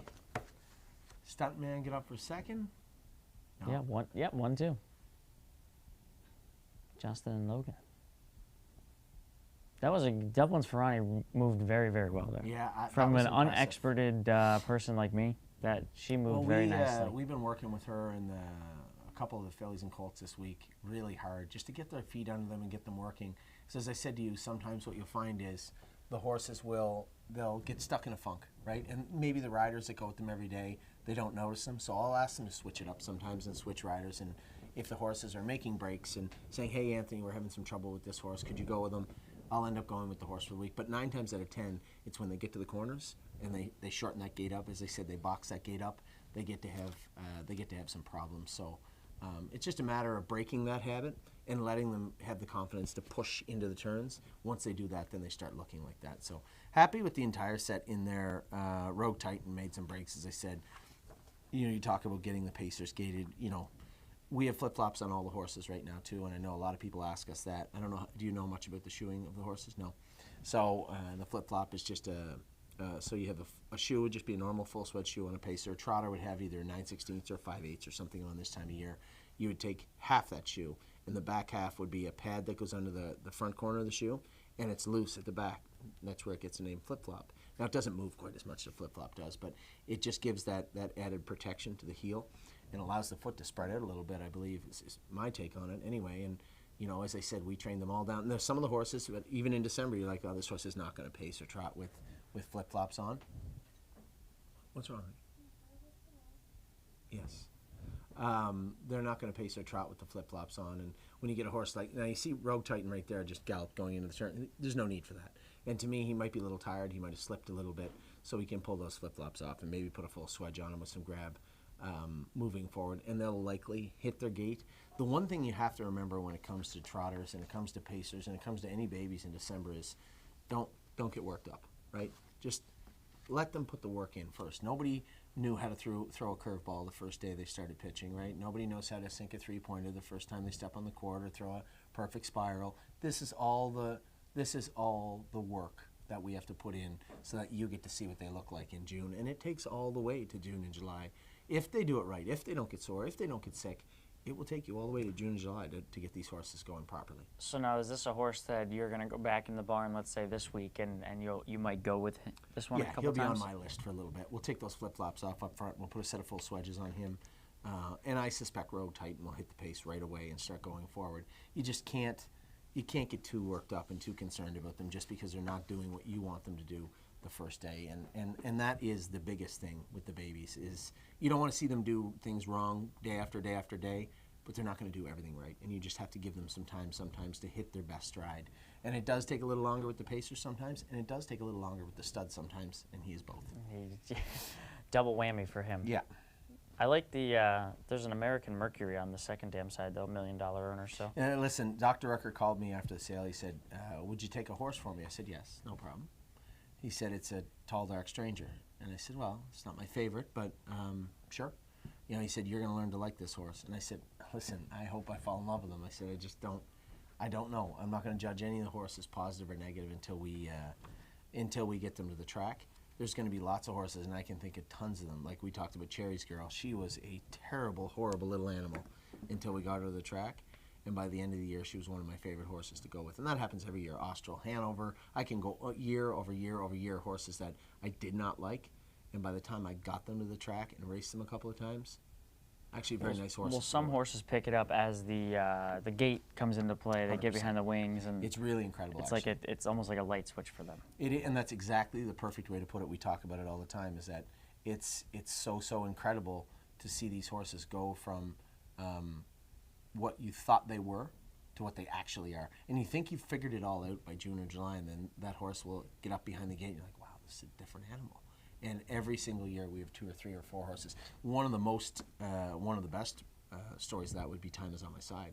When he was 2, we paid a lot of money for him. He was one of our first big number horses, and training down, he looked okay, but he didn't look like what we paid for. And we got him to the track, and even more over to him. We got him to the track. He raced okay at 2. We castrated him, brought him back at 3, and at that point you think you know the horse. I had him ready to go in January of his 3-year-old season because I said, we'll race him in those non-winners, make as much money as we can, and see what we have. Well, I had to rest him because he won that non-winners race in 51-3. It was like a totally different animal from 2 to 3, and that's what makes this industry so great is that you don't know. You don't know in the field when you bred them. You don't know when you bought them as a yearling. And there's people out there that'll say, oh no, you have to buy a well-bred horse with perfect conformation, and you have to pay a lot for it, then you just pay a lot for it. Well, that's just silly. That's just the most inaccurate statement I've ever heard in my entire life. We can look at Northfield. We put the yearling prices in the program. I and love you that. can Everybody does. Pennsylvania doesn't, but you guys do, and Ontario does too. And you can go look at what some expensive horses cost and what they've made throughout their career. Well, go down and look in Kentucky, and when they're racing the Grand Circuit Week, and they have all the prices there also. Yeah. And you look at the Goldenrod series and the bottom series, and then you look at what they paid for them, and you're like, oh my God. But Yeah. that's the game. I mean, if you think that you can figure it out, then I guess fill your boots. I don't know anybody that has, and quite frankly, that is why I put so much stock into just evaluating the horses on a number basis and saying, this is what I believe this animal today is worth, the one that I'm looking at, and this is what I'm willing to pay for it. You're going to be wrong sometimes, probably more times than you're right, but as long as you approach it in a value-based way, I think it's the best way to go about it. So we're on to set number 7. Late double. The late double is coming up, Kenny. Are you driving in the late double tonight? I haven't not even looked at the program. Are you racing? I think we have 3 in tonight, if I'm not mistaken.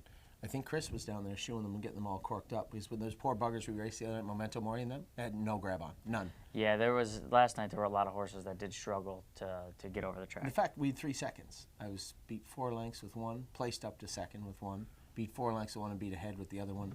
No, beat ahead in a neck with the 2 of them, and they both raced very good. And if you knew, how deep the track was compared to the shoes that they had on, they shouldn't have been even competitive. Now, while we wait for this 7th set, I want to talk Memento Mori. Mm-hmm. So Memento Mori, as a 2-year-old, was the world record. He still is. He's the It's fastest. world record 2-year-old. Do you know who tied it this year? Was Matt Burkholder's horse. Another small Chapter 7 Requiem, or is that the one, or is it the other one? It's the horse that raced up, and oh my God, it's a one word. Oh man, That's rough. I know that if you said Dave Miller drove the horse in the, He did. in the He Breeders' did. Crown. Dave Miller drove him when he equaled the world record, Oh. and he's a small Chapter 7 and equaled our small Chapter 7. So you're going to ask why he sucks this year. So That was not what I was going to say. we I can was going to talk about ask if you. So you have all those you have the world record holder as a 2. What is it like coming back as a 3-year-old season when your expectations have to be through the roof? yeah. And I had it's been a disappointing season. I had my concerns because he was a smaller horse. He did interfere. You know, it's not like he was going to grow into a bigger horse's body. I think he fits the same mold as hundreds of horses before him and thousands of horses before him and after him, where he was probably as good as a 2-year-old as he'll ever be. Like he trotted in 54, 55 a couple of times this year. Well, that's mostly what he did last year, except for that 1 mile he went in 51-4. And when you look at Memento Mori, he trained back good, but you have to be able to take that next step. You know, we had another horse this year, Captain Incredible. We paid more money for him than anybody ever. And he was a horse that could pace 51, and you would swear, the day I won in 51, when you come off the track, you'd say, he's not far from 49.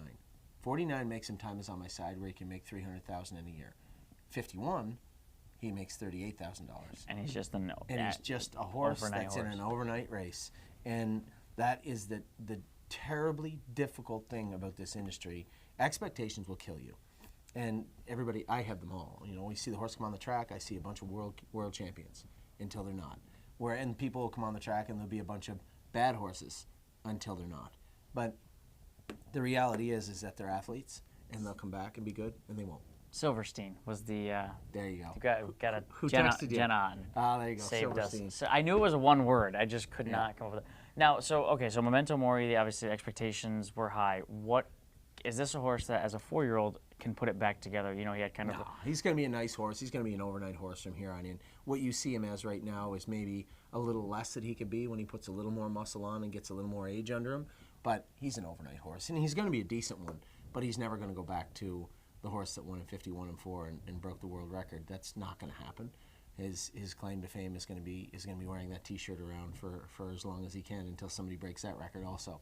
But as difficult as that is, he's still been a decent horse. I don't think he owes anybody any money, and he's going to win his way out of the nominators of 4 up to nominators of 7 here, and then we'll likely sell him, and he'll go to somebody in Yonkers or Saratoga and be an overnight horse. And it's just the way that it is. And somebody said, well, what happened? Well, you can look at it that way, or I can say, how did he ever win in 51-4 and be a good horse? You know, he made $150,000 as a 2-year-old, I think. He had a pretty good 2-year-old year. He was a good horse. And unfortunately, he didn't come back good at 3. But rather than complain about how he is at 3, because there's nothing I or he or anybody else can do about it, I'm going to celebrate the horse he was at 2, be happy that we had a good horse that set a world record at 2, and move on. And that's exactly what we're going to do. You know, if we continue to buy good horses and put the work in that we're putting in and buy the pedigrees that we're putting in and continue to work as hard as we can, we are going to win those big races at 2 and at 3 and as aged horses. But judging our stable on the way a small Chapter 7 come back at 3, I think is unfair to the horse, and it's unfair to the people that have been training them. And I think ultimately when you step back and, you know, take our stable out of it and look across the board, and I don't want to name any trainers, but you can pick any world-class trainer. You know, take a look at all the 2-year-olds they had and then follow them into the 3-year-old year. There's plenty of them that just don't come back the way you want them to. That's just the reality of horse racing. There are so many horses that, you know, at 2-year-old, the ones that learn the game quick, that are fast, they're better, they're just more experienced. You know, a lot of 2-year-olds, some of them are laid off for the whole year, right? So their competition is a smaller pool. So they're that true big fish in a small pond. And then when they come back as their sophomore campaigns, you know, now you have all those 2-year-olds that didn't even race, that had just got the winters off. And then you're with the 3-year-olds that were 2-year-olds that grew up and became bigger and faster and better and stronger horses versus the horse that maybe that was it, he peaked. And I think that's when they have those disappointing 3-year-old seasons, is because they peaked at 2 and these other horses are still learning. And, you know, sometimes the horses at 2, like you said, they don't come back and they're not great horses at 3. And he's been fine. He's raced here. He's been in the nominators before. He's still making money. He's just not a Grand Circuit horse. I mean, when you look at a horse like Time Is On My Side, he's coming up on $500,000 US, right? That's what he's going to have made. Nearly shocked on, was it? Millstein Night, yeah. Well, it was the Meadowlands at like 90 to 1. I was just going to bring that up, is the fact that he almost won that race. That was the graduate final, I think. Graduate final, yeah. No, it was the aged one, not the graduate. Was the 4-year-old one. He get soundly defeated in the graduate. The 4-year-old, or I should really know this, but I really off the top So of my the head, 4-year-old one's a graduate. He was like 6th or 7th. The aged one, we almost didn't put him in. If it wasn't for Was Scott, he in the Brower? Was it the day of that's the Brower? race he was second in. I think It might have been. It might have been. it's the on Brower. that night, though. It's on Yeah. the night with all the big races. But It yeah, might have been. So if it wasn't for Scott Zeron, he wouldn't have been in the race because it was really hard for me to make an argument to my partners to put him in that race. After getting beat in the 4-year-old race, how can I put him in the open race? And Dexter, he got away 4th over and, feathered him like a million deep coming out of the turn, and the horse was just beat. There's a horse that he's just a horse, but you put him in the right place at the right time, with the right drive and the right trip, and he can beat those horses. And all that money he made and all those races he did well in, I think he was a long shot. And if we went to the Millstein when he was second, he was like a gazillion to 1. and He that raced was a his butt winning off. race. Yeah, he raced great. Yes, I did. That was not the one I was referencing when I was talking about the Yeah. when he almost shot, because he was only 10 or 15 to 1 here, but he was like 80 to 1 at Meadowlands. But Yeah. he put together a winning race here in the Millstein. He did all the work, and He did all the work. And I think if it hadn't been Danny, 25 and 4. yeah, huh? that's right. If it I- hadn't been Danny and I had to just cut him loose and remove, but I just didn't feel that Danny was going to let me remove. So I just said, you're going to have to get him behind, and that's what cost us the 25 and 4. But I think if I let him go, I'm 3rd or 4th. I don't think I'm second at all. Now tell me briefly, because these horses come on the track, what is going through your mind, the whole lead up to that race? You draw the rail. Is it the whole plan, I'm cutting the mile with Thomas on my side? Or, No, if everybody somebody sees else me, had left? Everybody sees me as an aggressive driver because I always have been, and I've kind of pigeonholed myself in that regard. But, I'm looking at how am I going to make the most money. When we raced in the Adios, everybody thought I was going to leave, and I got away 7th. I mean, I just want to do the best I can all the time. Do I lean front? 100% I do. That's just me. That's the way I'm built. But I'm going to look at I'm not going to say on the front at all costs. No, we might have been up there 25 and 4, but I didn't want to let that particular horse go. If you remember, Danny had He was Paris. 49 to 1. Yeah, Paris he was is a lot, dragon. and he's coming out of the 8-hole. So, I mean, no. And he had just blasted in Yeah, you just 25, blasted. 26. You're going to so. have to get in behind. So, that's the way that race went. And yeah, I'm not going to apologize for being the driver I am. I'm not James. I'm not Mark. But at the same time, I'm going to race the horses. I still think that was a gutsy performance from him, too. I want to give him credit because he Horse, had every he's been a reason to good be. horse. He's been an incredible horse from He day he one. won the photo for second. Yep. He easily was- could I have was been beat. third. I was beat halfway down the lane for second, and he came back on to be Yeah. second. The horse has been a great job. Tim and Sophia and everybody have done a great job with him there. And everybody, the Harry had him when he was a baby. Even Megan had him for a short stint. The horse has been, Jason had him. He's been a great horse for everybody. Anyway, we're on to set 7. Travel blog. Let's look This for our is- next time is on my side here. That's right. This horse here, this is before you two, but this is probably one of the best fillies we ever raced in Ohio. Her name was Globetrotting. She was an exceptionally good-looking filly. In fact, if you look on the side of our 3-horse trailer down there, that's her picture on there as I post-braid for the super final. She was the favorite in the final here, the final at 2. And and got beat a nose maybe at the wire. Aaron beat me at the wire. This is her first foal, and he's a green shoe, and he moves very, very nice. You're not the first person to say Aaron beat someone at the wire. Yeah, I know. He Aaron, wins a Aaron lot of wins races. He does a great job. Money's Tied Up is also homebred. This is a Glare AM. Now, funny story. Glare AM's sister, Harness AM, we also had her. She was claimed off us, was an okay condition claimer, middle-of-the-road filly, and then ended up being in full. Her first foal by Captain Corey sold for $230,000. There's a hilarious story. It's funny how horse names, they just pop up in pages. This Quadratic Blue Chip. Yep. This horse raced at Saratoga Yep. 100 times, and he was in a claiming race, and a guy I know told me, he's like, we really should claim Quadratic Blue Chip. He's a good horse. And I was like 17. I'm like, I don't have any money to claim a horse, right? And anyways, he tried to get his dad to claim him, and they went back and forth, and because he's good friends with Kevin McDermott, and Kevin was like, yeah, if you claim him, whatever. So anyways, we decided not to put the claim in on the horse. Nobody does. And then the horse went on to make like $80,000 that year Oh at my Saratoga. God. Well, that happens all the time. So it's just all funny the to time. see his name pop up there. But Juju Me. Right in front of us, Juju Me. This is Juju B's sister by International Money. I told somebody this a few weeks ago. I said, honestly, if you were to ask me, now Tactical Landing has done a lot of good work for the stable, but the entire body of work, stallion-wise, International Money has done us as much good as any stallion out there. He is a blue-collar worker, meat and potato stallion, and just always throws a good horse here and there. And they're workers. This filly here, she is a little spooky, but she can dance. She is a nice filly also. And number 4, Cirrus. This is one of my top picks of the entire Harrisburg sale. Amy and I both love this horse. Cirrus. Cirrus, I think is how you pronounce it. She's gone with him a lot. I went with him first couple of days, and I said to her, you are going to absolutely fall in love with this horse. Now, Second Dam Habitat was exported to Sweden on a streak was, I believe, the O'Brien Award winner at 2 in Canada, if I'm not mistaken. Very, very good horse. You have Civil Action, another horse exported to Italy, 1.2 million in the third dam. And then you have some workers. You have a Chapter 7 Destiny Blue Chip in the first. You have a Chapter 7 Nicholas Blue Chip in the first. And you have a Father Patrick. So this is the first drop of Muscle Hill blood with the tactical landing in the front end of this dam. And this horse is one of the coolest customers you're ever going to see on the track. He doesn't do anything wrong. He loves his work, and he goes out and works as hard as he can every single day. Now, Dame Hanover, the next one. This was the first horse we bought all year long. We bought this horse in the online sale from the Hanover side of the on-gate sale that they had earlier on.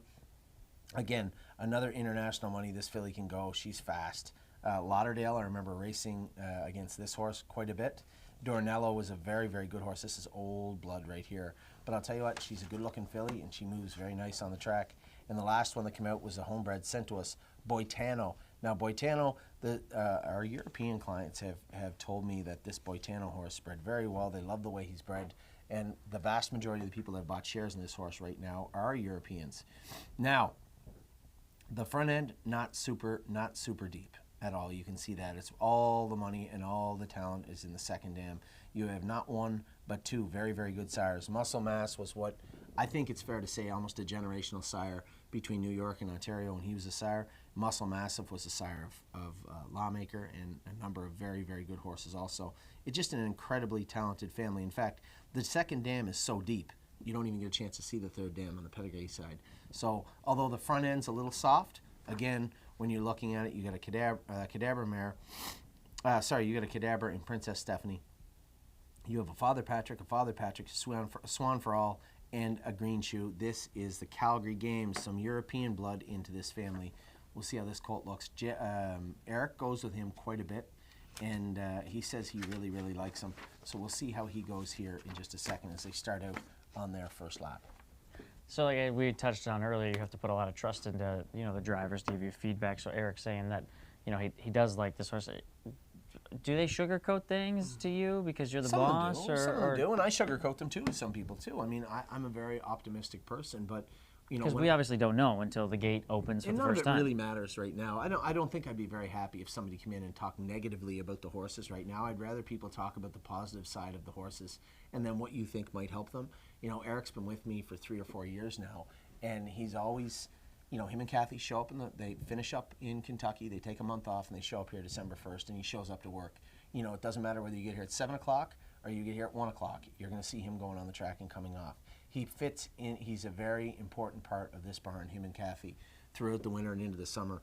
And, there's certain ways that I like to do things and maybe not the way that he's done them. And for him to change in that regard so that we're kind of working in lockstep has been very important also. And he's a good guy. He's a good horseman. And I've always said it. The stable is built on being able to bring people of all backgrounds into. We're not just going to hire the fastest trainer in every track and to do all the work. And I think being able to help some of these horsemen out, like a guy like Eric, he's not going to race too many horses to set the world record in Kentucky. He's not going to race too many horses that won Grand Circuit races. And he knows that. And that's certainly not a dig on him. He just wouldn't have the opportunity. Well, he's going to get that opportunity, and he deserves it. He's earned it for sure. And he does a good job with the horse. He's got a nice set of hands on him. Now, as this is Cirrus and Juju Me both moving on the outside, how tough is it to have multiple stables when I would say you and Amy probably are the leads here for, with Jason here, but then you have Eric in Kentucky, you have Megan in New Jersey a little bit, and then you have your brother up with Dominic and Harry. Harry does a great job too, yeah. Yeah, how does that, do you give the plans, or does it just totally give me feedback and you guys know what you're doing? We trust you. It's a combination of everything. I think, we have great conversation, great dialogue, and we all understand the direction we're supposed to be going in. I don't need to tell any of those guys how to train horses. But, when we're going to train, what we're going to do, what expectations I have moving forward for the week or the month ahead, those are always important things. But how they do it and how they go about it is completely up to them. I mean, if I didn't trust them, they wouldn't be working here, right? So we have to understand each other well and understand what I expect of them and how they can provide that. I have to watch what my expectations are too, right? to say, well, I need you to go out and win a world record with Memento Mori is a little silly, you know. But it was the same with Scotty. Scotty was almost tempted to not race him. We were almost tempted to not race him in that race, and I decided that we were going to. And Scotty went out and drove the horse fantastic. The horse was on his game obviously that day and raced very, very well. And the year before that was Pickpocket. The year before that was him in the 2-year-old race also. We just continue. Don't get down on yourself. Continue to put the work in, and good things will happen. And that's kind of been the way that we've gone about things. If you go out there feeling the pressure of all these clients that want your horses to win no matter what, well, you're going to go crazy. Go out, put the work in, get your horses prepared and ready to race, and expect that they're going to. And that's kind of how we've done things and kind of how we're going to do things. So up front we have Justin again. He's very aggressive today. This is money's tied up. This is Aglarium's foal. I love this filly. Travel blog on the outside. That is Logan. They're really working today. Sirius, I think, is going to run them down when they get to the head of the lane, though. I could be wrong, but I think when Amy wheels this horse out, he's going to run them down. You set Amy up to have the winning one? This is a nice colt. It is starting to snow, though, huh? It is starting to snow bad, yeah. Juju Me is in behind them. Jason has Travel Blog. I could be wrong. Juju Me just lost it. She just lost it. Justin's going to win another one. Again. Here's Sirius charging. Yeah, she let them win, huh? Justin's got 2 here. Yeah, Juju Me made a break. Who was at the... Oh, that was Boitano at the back. Well, they all did their work anyway. Honestly, they looked pretty professional. I mean, the one set we had here, there were a couple breakers and they were kind of scattered. They all stayed together as a pack, except for Boitano kind of dropped out of it a little bit. But I think Justin has a little bit of an edge also, because he knows when you have the horses that don't have as much grab on this track, what you have to do is get them moving forward at some point in the mile, and then you need to try and just keep them at that pace best you can. You can't stop and start and stop and start. When Amy let him go and then wheeled out onto cover, she was asking the horse to accelerate, and I can guarantee you he kind of fell apart a little bit, and then he caught his best foot halfway down the lane, and away he went. And, you guys can see the track right now. You might see that little brown spot on the inside and think that that's material. It's not. It's a material chewed up from underneath the snow. It's frozen material, yeah, probably. And you can see the snow on the outside of the track. That's actually what's on the track. What that brown part that you see down there is from the horses going through that and the dirt coming up and getting mixed in with the snow. So, God forbid it ever goes above 0, like it goes above 32 here for a couple of days, because this track will literally be a swamp if it does. Yeah, the track crew, obviously, they're gonna have their hands tied this week, because I think we're gonna get into the 40s on Wednesday. It's gonna be a huge problem with 40-degree weather on this track on Wednesday. It's going to be a huge problem. Wait, it's December 14th. It snowed every day. It's been cold. It's been freezing. It's been windy, and it's not even. We literally have not reached the midpoint of December, and you still have January, February, and March. So it's a long winter here. So hopefully, the best thing for the track is if it just stays frozen. Yep. But it's not going to. If it gets to 40, the only thing they'll be able to do, I don't know if there's any frost holes that would come out, but they're going to have to take all the slop, all the mud off it, and resurface it. I don't know how that's going to play out for Wednesday. Yeah. It's going to be a problem. Hopefully you don't have any entered in the box. We have 2 entered here on set. Actually, I'm going to Dayton on Wednesday. We have 6 in Dayton.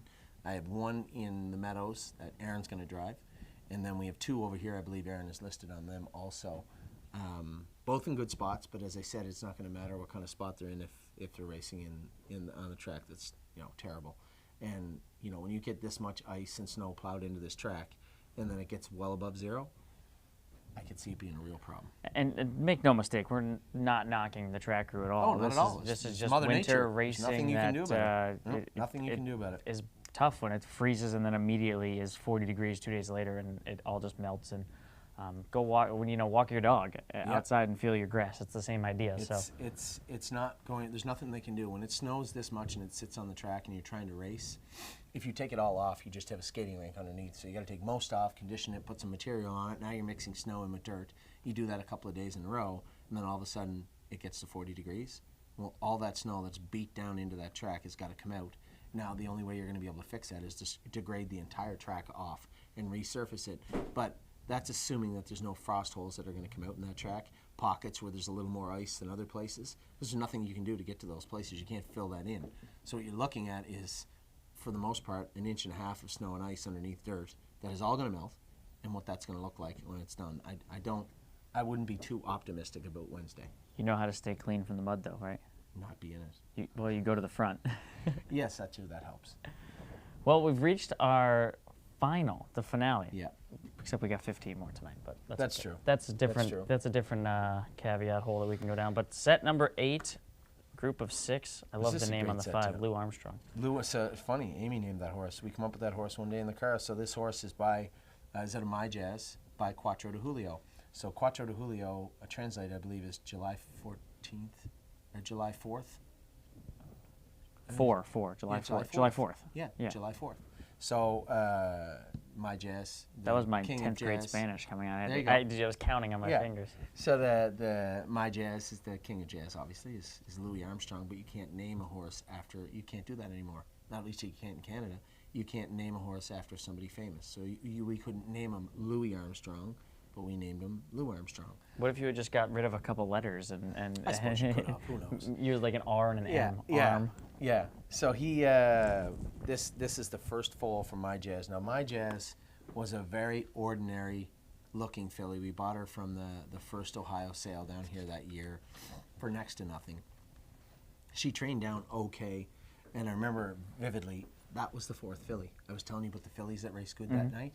I'm pretty sure that was the 4th filly, and James was mad at me because this filly looked like a Buckeye filly, but the Buckeye was a week later in Scioto, and we only had these fillies. So I said, I'm not racing 3 in the sire stake at the track we're at, and then shipping 1 down to the Buckeye. I'm just going to race them all 4 of them here. It's the first stake of the year, and all 4 of them won, I believe. My Jazz might have been second. That was. Did you get to hold that one over for a Oh, while? a long time. Yeah, a long time. So My Third Jazz, dam on this one's a Monty Hall too. yeah, it's a weird breed, but she was such a good filly. Every time she went on the track, she raced good. She ended up with a bone bruise in her left hind ankle when she was 3, and she had an abscess blow out of her foot. She jumped on it, blew out of her foot, and she was lame for 5 weeks, and was never quite as good. And as we got to the end of her 3-year-old season, we were going to breed her anyway, and I said, well, we'll race her through the winter, and then we'll see how she is. She won her last 5 starts she raced that year, and her last start was her lifetime mark, I think. And just raced her butt off. Didn't get in full. I had a horse racing here called Kings County in this area. He set a track record in Scioto and in Dayton, I believe, or Miami Valley, one or the other. And we tried to breed him to some horses up here, and she didn't get in full. This was one of them. She had the foal for like a month and then absorbed it. Didn't get back in full. We had to wait a year to breed her. This is her first foal, and it's a Quattro de Julio. So he's got a nice way of going. She has a Captain Corey weanling on the ground coming behind her. So we're super excited about Lou Armstrong. Now, a lot going on in this set. Pilot Caviar was a horse I had priced quite a bit higher than it went for. This is obviously Champagne Problems half-sister by Father Patrick. So Champagne Problems made $800,000, was the 2-year-old trotter of the year for the Dan Patch Award for 2-year-old trotter of the year in the U.S., and this is her sister by Father Patrick. She moves nice. Amy's gone with her a lot and really, really likes her. Holding Pattern was a homebred. We had bought a mare and foal to Volstead. When the Volsteads were going for a lot of money in Ohio, you couldn't buy one. But there was a mare in foal to Volstead. She was a Nuncio mare in Harrisburg, and we bought her. And that was State Park S. In foal to Volstead. We folded to Volstead. He didn't train down good. I think I got rid of him early. And we had her back in full to Tactical Landing. This filly here is absolutely beautiful on the track. She's a nice filly and has been doing her work very well. Now, one of the most, we talk about History Hanover. We were talking about him earlier. Well, Superway was very similar. Superway in Harrisburg, we bought on day 1. He was the first horse I purchased. He went for $48,000. And this is a foal from Ariana G, who made $2.6 million. Now, It's another one of those you can't name them famous people, but you can name them Ariana G. yeah, exactly, yeah. So when this She was horse, tremendous, too. She was a tremendous mare. When this horse went through the ring, I remember Skydiver. This was a green shoe. American Power was a Walner. Another green shoe and a Chapter 7. So when this horse went through the ring, I was surprised we bought him for $48,000. But the first 4 were huge letdowns. These were all $400,000, $300,000, $200,000 yearlings. It was all super expensive horses. Well, we bought the colt, and the very next day, and I mean the very next day, 2 of his siblings took lifetime marks. One went in 51 and the other went in 53, I believe, at Lexington. And then, of course, everybody wanted shares in Superway, but he was already sold out.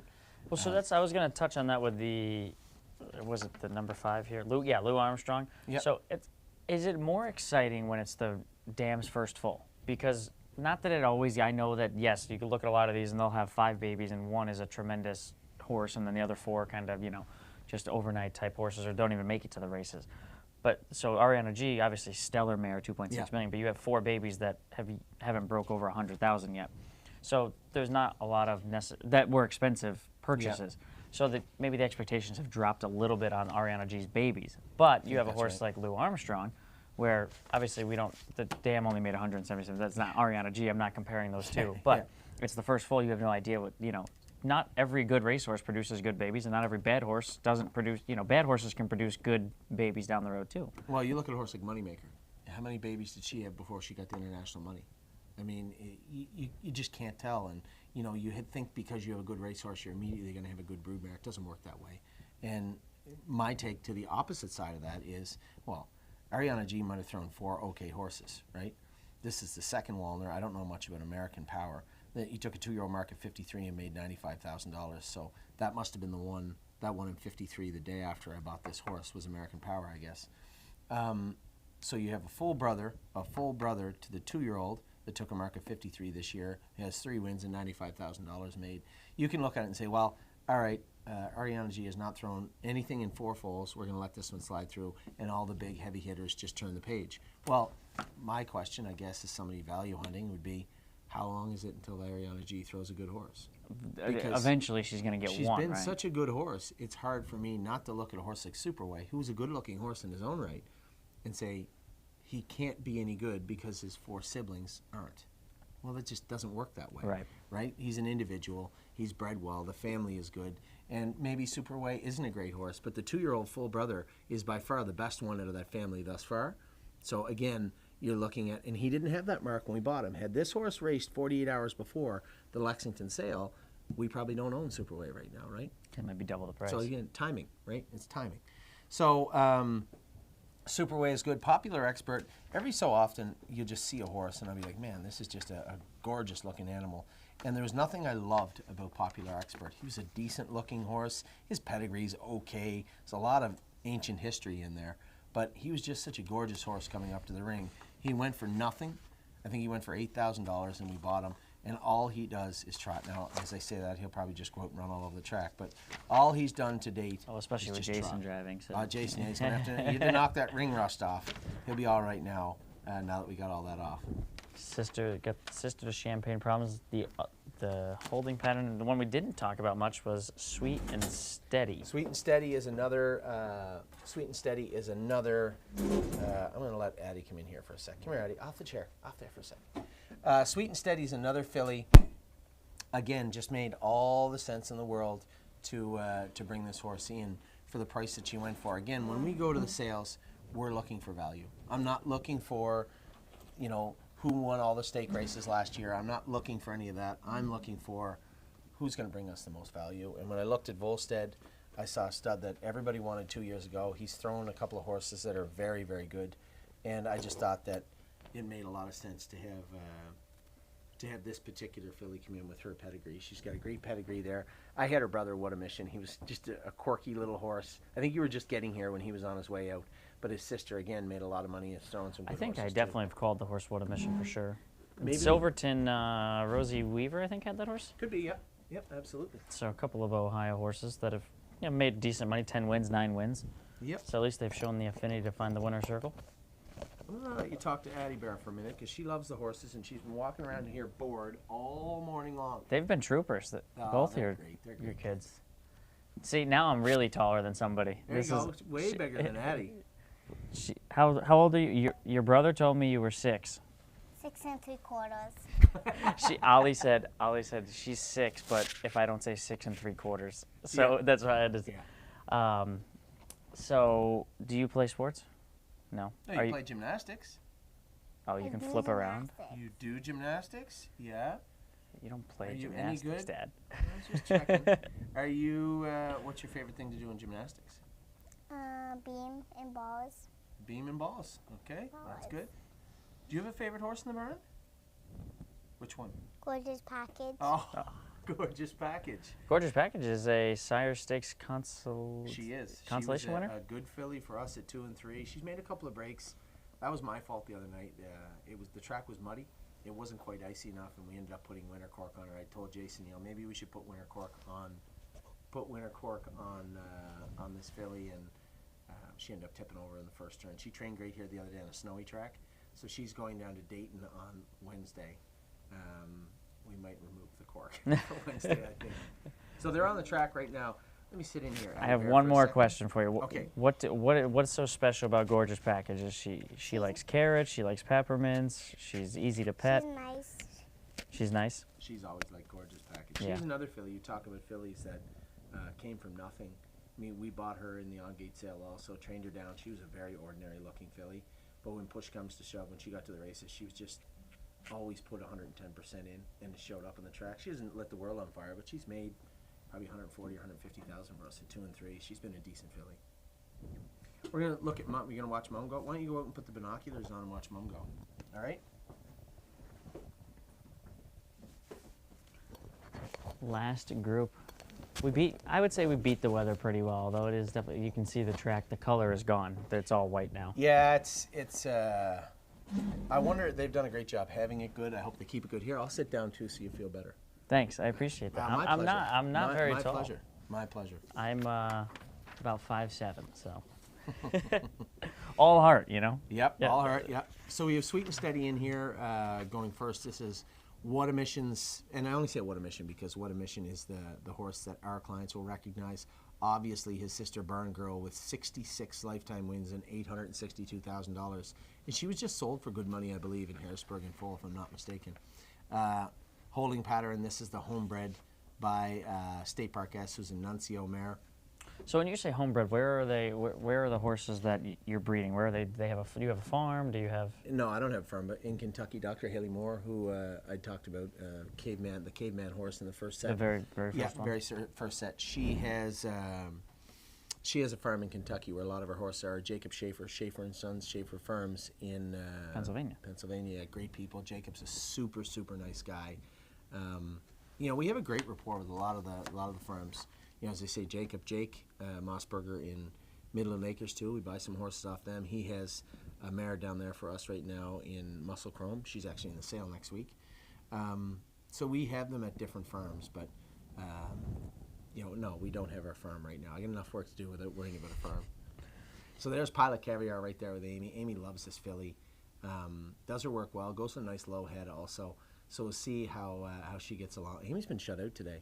She's going to be a little cranky, I think, after the open house. We'll see. You're gonna have to give her some qualifier drives that win Tuesday. Well, you have some. I don't know if they're ready to go. She is her filly, the one at Avisa 10, the one that went earlier. We have that one's sister. So the name of the horse. It was the little guy. The rate was on earlier. Yeah, it'll come to me in a minute. Anyway, the sister to him, the older sister to him, Pretty Eyes and Lies, will be qualifying either this Wednesday or next Wednesday. But now that you say 40 degrees, likely not this Wednesday. Well, this Wednesday, yeah. Don't forget the 2 Wednesdays after that we don't race.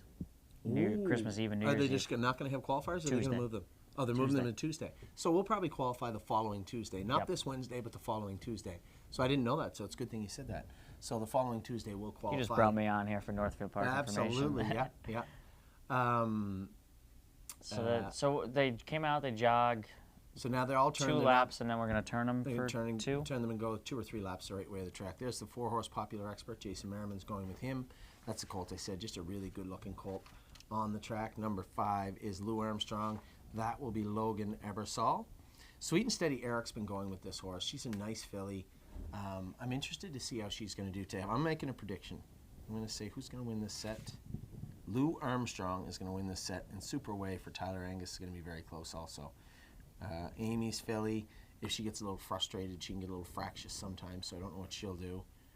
So how long have you had these horses in the barn? So the sales are throughout the year, September, question. October-ish time range? Lexington was Superway, so you're looking at the first part of October.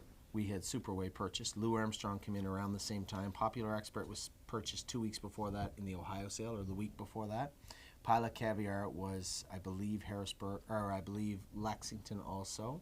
She might have been Harrisburg. I can't remember. Holding Pattern was actually, she had a cyst in her left front foot that was bothering her, and was at Dr. Brown's for about 4 weeks, but she's come back great. So she actually was broke maybe a month ago.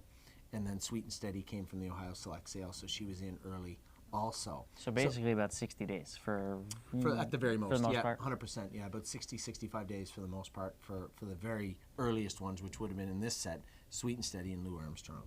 So they're lining up now for the very last set in our Christmas open house here on a very snowy, cold Saturday morning. No, Sunday morning. Sunday morning. Sunday morning. How do you stay warm on like going into tonight? But these guys in general that are out there and girls. The first set you usually how do you freeze. stay warm? The first set you'll get really cold, and then you'll warm up after that. So the first one's kind of tough, and then after that you settle in. There's nothing worse though than having one and then two off, and then two off, and then two off. That's tough. But I don't know what races I'm in either tonight, but I know I'm racing tonight also. Do you drive with hand warmers? No. I usually am pretty good with the thicker leather gloves on, but we do have hand warmers in the barn if it's needed. But I've driven in much colder weather than this. I can tell you that right now. Woodbine in the winter, when they used to race at Woodbine by the airport, maybe the coldest place in the universe. I raced in Montreal when I was very young, and then Prince Edward Island in the winter. Only once or twice, maybe only once I was there, and it was super, super cold. But Montreal and Mohawk would be a little bit colder than this place. I've been to Mohawk one time, and it was November a couple of years ago. We went up to Woodbine and then did the double at the Thoroughbred, and then over to Mohawk. It was freezing. Yeah. I mean, it was like 15 degrees, and it was the middle of November. So Yeah, it can get cold. Pretty cold. The weather here and there is very, very similar, but yeah, it gets very cold. There goes Lou Armstrong. That's Oh, he run. right as I said. Now he come right back trotting. I think usually all he does is trot. He's a nice little horse. That's The one Lou in the Armstrong. two-hole and looks like Sweet and Steady, or no? Popular expert. Popular expert. That's Jason. You got 5, 4, 2, Holding pattern 3, is third 1, with Justin. 6. Amy's in fourth. Sweet and Steady fifth. And Superway. Superway. All right. This one seems like they're a little bit slower here in the compared This is to the a couple first lap. They'll only speed them up for maybe 3/8 of a mile or maybe a half a mile at the very most. Amy's going to be super cautious with Pilot Caviar for sure. Probably the best move is exactly what they just did from last. Just come slow. Oh, as I said it, that one run. That was Eric and Sweet and Steady that made a break. She's back trotting now.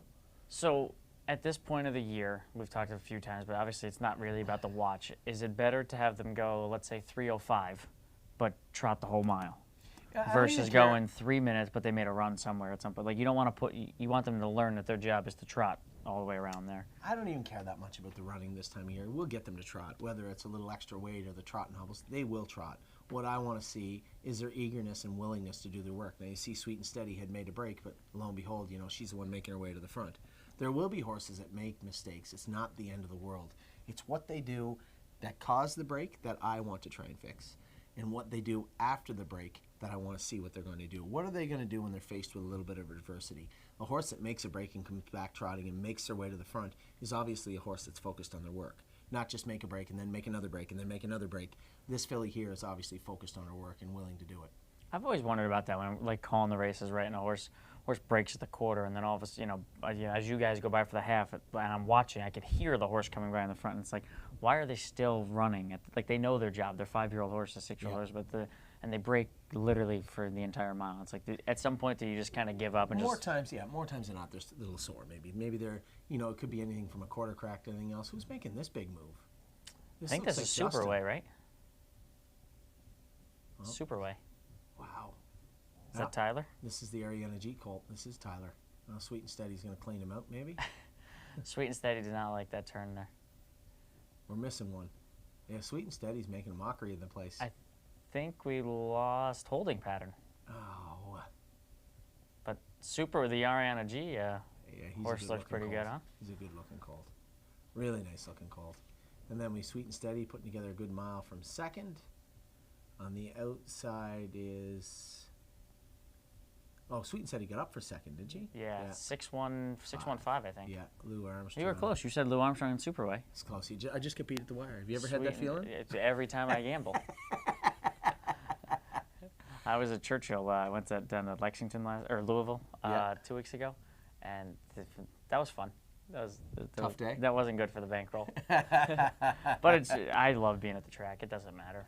Yeah, it's a great sport, and I think that's the one thing we touched on it briefly. I can go without betting too. Like I don't have to. I can go to the track and just hang out with my buddies. I don't have to gamble at all. Yep. I mean, when we talk about, when I was at the New York thing, talking to the assembly people and the board there, I don't exactly know what they're called. I know the lady that was the chair, super nice lady, and understands that we have to change things in racing to make things better. You know, and I likened it to, I made it as simple as I could. If you go to a nice bar, you go, buddy, say, hey, let's go to a nice bar, we're going to go to the bar. You get to the bar and it's a $50 cover charge.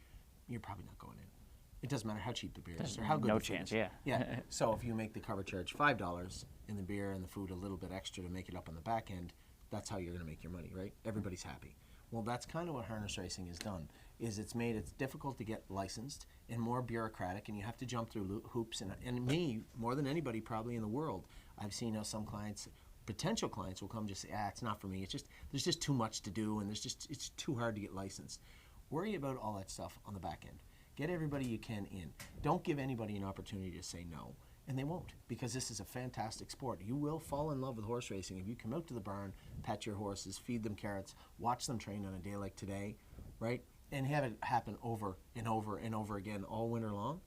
You will fall in love with this game because it's a fantastic sport, but you have to allow people to get involved, and that's where our industry is just so backwards, and it's been this way forever. And the frustrating part are the people that used to say, well, that's not how we do things, are the same people that are running the industry, right? And that's not a call to oust everybody. This isn't a coup. I'm simply just saying that as an industry, we have to take a look at models for other sports. And no different than the side of the track that you're on, right? We spend 3.5 hours racing horses, right? Maybe 4 hours sometimes. Well, Major League Baseball has passed rules to make sure that the games don't go over 3 hours. Now, I did just a Have you seen that stat, by the way, not to interrupt, but the stat on how many 3-hour games there are? It's down to, like, I think this year there were like 34 3-hour games. And want it to 5 be years zero. ago, well, pre-COVID 2019, there was, 1,000 3-hour games. Did you ever see my kids? I watch it a little bit on Facebook when I see the shorts come up, but my kids know about the Savannah Bananas, right? I love the Savannah Banana. I've never been, but I want to go. It's totally different, Yep. right? It's 2-hour baseball, game. and that's the key. You will not be there 2 hours and 1 minute if you don't want to be. Nope. It is a 2-hour game, and you know what their demographic looks like? All college kids. Yeah, all young party- people. young The people. people that you're after, the next generation, are all the young people. And you only have to look at sports like that to realize what people are looking for, right? Yeah. If you want to bring them to the races and let them have fun for half the card, fine. But don't make it a 4-hour excursion. People just don't have much interest in that. They don't have the attention span in this day and age. When you have TikTok, where you just flip through videos left, right, and center, we don't have the attention span to stay anywhere for 3 or 4 hours. Baseball has trimmed it 100% down to right. 3. And you look at the great thing about the Savannah Bananas thing, it's a gimmick sport, right? It's a lot of fun, it's entertainment. But they sell out every Sell single out game. everywhere. Do you know that guy was bankrupted? That guy was bankrupt. Him and his wife owned Oh, his story is really, really worth reading. Yeah, Unbelievable. very. Yeah, he was bankrupt, living on an air mattress, could barely make payroll for the players, and worked his butt off to get people into the stands to have fun, and now they sell out everywhere they go. And I think they said it's a $5 billion industry. And he This won't is- sell it either. No, it's a $5 billion industry, and it's all based on a different form of an age-old sport and getting people in and out the door. It sounds pretty familiar, doesn't it? You only have to look at what works, right? You don't have to reinvent the wheel, right? You just look at what's around the world right now, and it isn't hard to know which direction our industry has to walk down, what path we have to go down. We just refuse to go down it. Fractional ownership is absolutely, and I said it just this way to the lady in New York, if you fix licensing, that will start the process. Fractional ownership will finish it off. We can get people in, and we have people in 15 countries that own these horses. And Yeah, I completely love what you guys do with the stable. I think it's awesome to get people in. I love when you guys win and you have a couple people that are here on track and they go in the winner's circle, and it's a way to get involved in the game. I mean, not everybody can afford to go buy a racehorse. Look at the prices, 40, 50, 60, and those are considered cheap horses for the most part at the sale. You look at a horse like Popular Expert. You could have owned 1% of Popular Expert for $80. Yeah. That's what it would have cost to own them, and your bill's $30 a month. So when you show that level of entertainment and what it consists of to the general public, there really isn't a sport on planet Earth that can compete with horse racing. Not baseball, not football, not hockey, not basketball. No one. You can spend $300 or $400 and go to a Cavaliers game or a Raptors game if you're in Toronto, right? But you can spend less than that and be involved with horse racing for the entire year. The entire year. So it's pennies on the dollar, entertainment, and we need to start marketing it in that regard. But first and foremost, you have to fix the hurdles and the impediments that we have placed in the way of our own selves, which licensing, getting involved, being an owner, these are things we just have to redefine what we're trying to do and how we're trying to get there. Too much of the "we've always done it that way" mentality. That's And exactly 100% right. Take a look at what has worked and at least mimic that, and then we can start moving forward as an industry. We can start to, show the general public what we're all about, right? Yeah. We don't I have think to be there's a gimmick people in the sport. game that are good too, that just need to have the right voice. They have a voice, but they just need to get it into the right parties. 100%. And you're one of those. Like, you going to New York, that was tremendous what you did, and I thank you, because I'm someone. I'm 26. I need the game to survive 30, 40 more years. I want to see it survive 100 years, 200 years. I have friends and people that I really respect and enjoy in this game, and I want to see it survive for a long period of time. So, I mean, it comes back to when the most terrifying time in my life was in 2012, when we almost lost everything in the slots in Ontario. And I remember when Tim Hudak came to me and Lisa McLeod came to me in Ontario, and they'd asked me to run in politics, to be involved in politics, which I had no interest in nor no knowledge in. But it really boiled down to my kids, these kids, right? What would I tell my daughters and what would I tell my son when they get older and see pictures of me driving a horse? Who knows what I'm doing now? Driving a horse, and say, hey, Dad, what happened with that sport? And did you do everything you could to save it? And really, that is what I did with regards to getting involved with politics, was making a decision that maybe I can't make a difference, but if I don't try, what does that say about me? So, and I think that's what we all have to do as an industry, right? Days like today are meant for our clients and meant for a lot of people, but they are also meant for the industry to show people, hey, this is a cool sport, this is what we do, and this is how easy it is to get involved. So we'll do a better job. I mean, the weather didn't help us today, but I can assure you, when June comes along this year, I'm gonna up my game. The news and media will be here in June, one way or another, and we'll fill the grandstand up for sure. well, I'm looking forward to it. Hopefully, I'm invited back. I enjoyed No, you will about for 3 sure. hours. What we had? A little less than 3 hours of time here. I thank everyone for joining us. Thank Anthony for sitting up here. I'm sure it was a little bit of a easier than challenge for. It Well, was, you got to it stay was. a lot I got warmer to than stay being warm, down and there. it was a little less challenging, but you know what? I was happy with the way the horses went today. I was happy with the way everything went today, and it's a good way to kick off our 2026 season. It might still be 2025, but these are the horses, for the most part. There's some that we're missing today, but these are the horses that are going to make up TheStable.ca 2026, and it was an impressive display. I was happy with the way they did things, especially given the elements, and as I said, happy that everybody tuned in. So if you followed along all day, thank you very much. I hope if you're one of our partners, you also were impressed with your horse today. If you weren't, not much we can do about that today. Well, thank you all for joining us. This was TheStable.ca's Winter Open House. We'll see you back next time. Take care.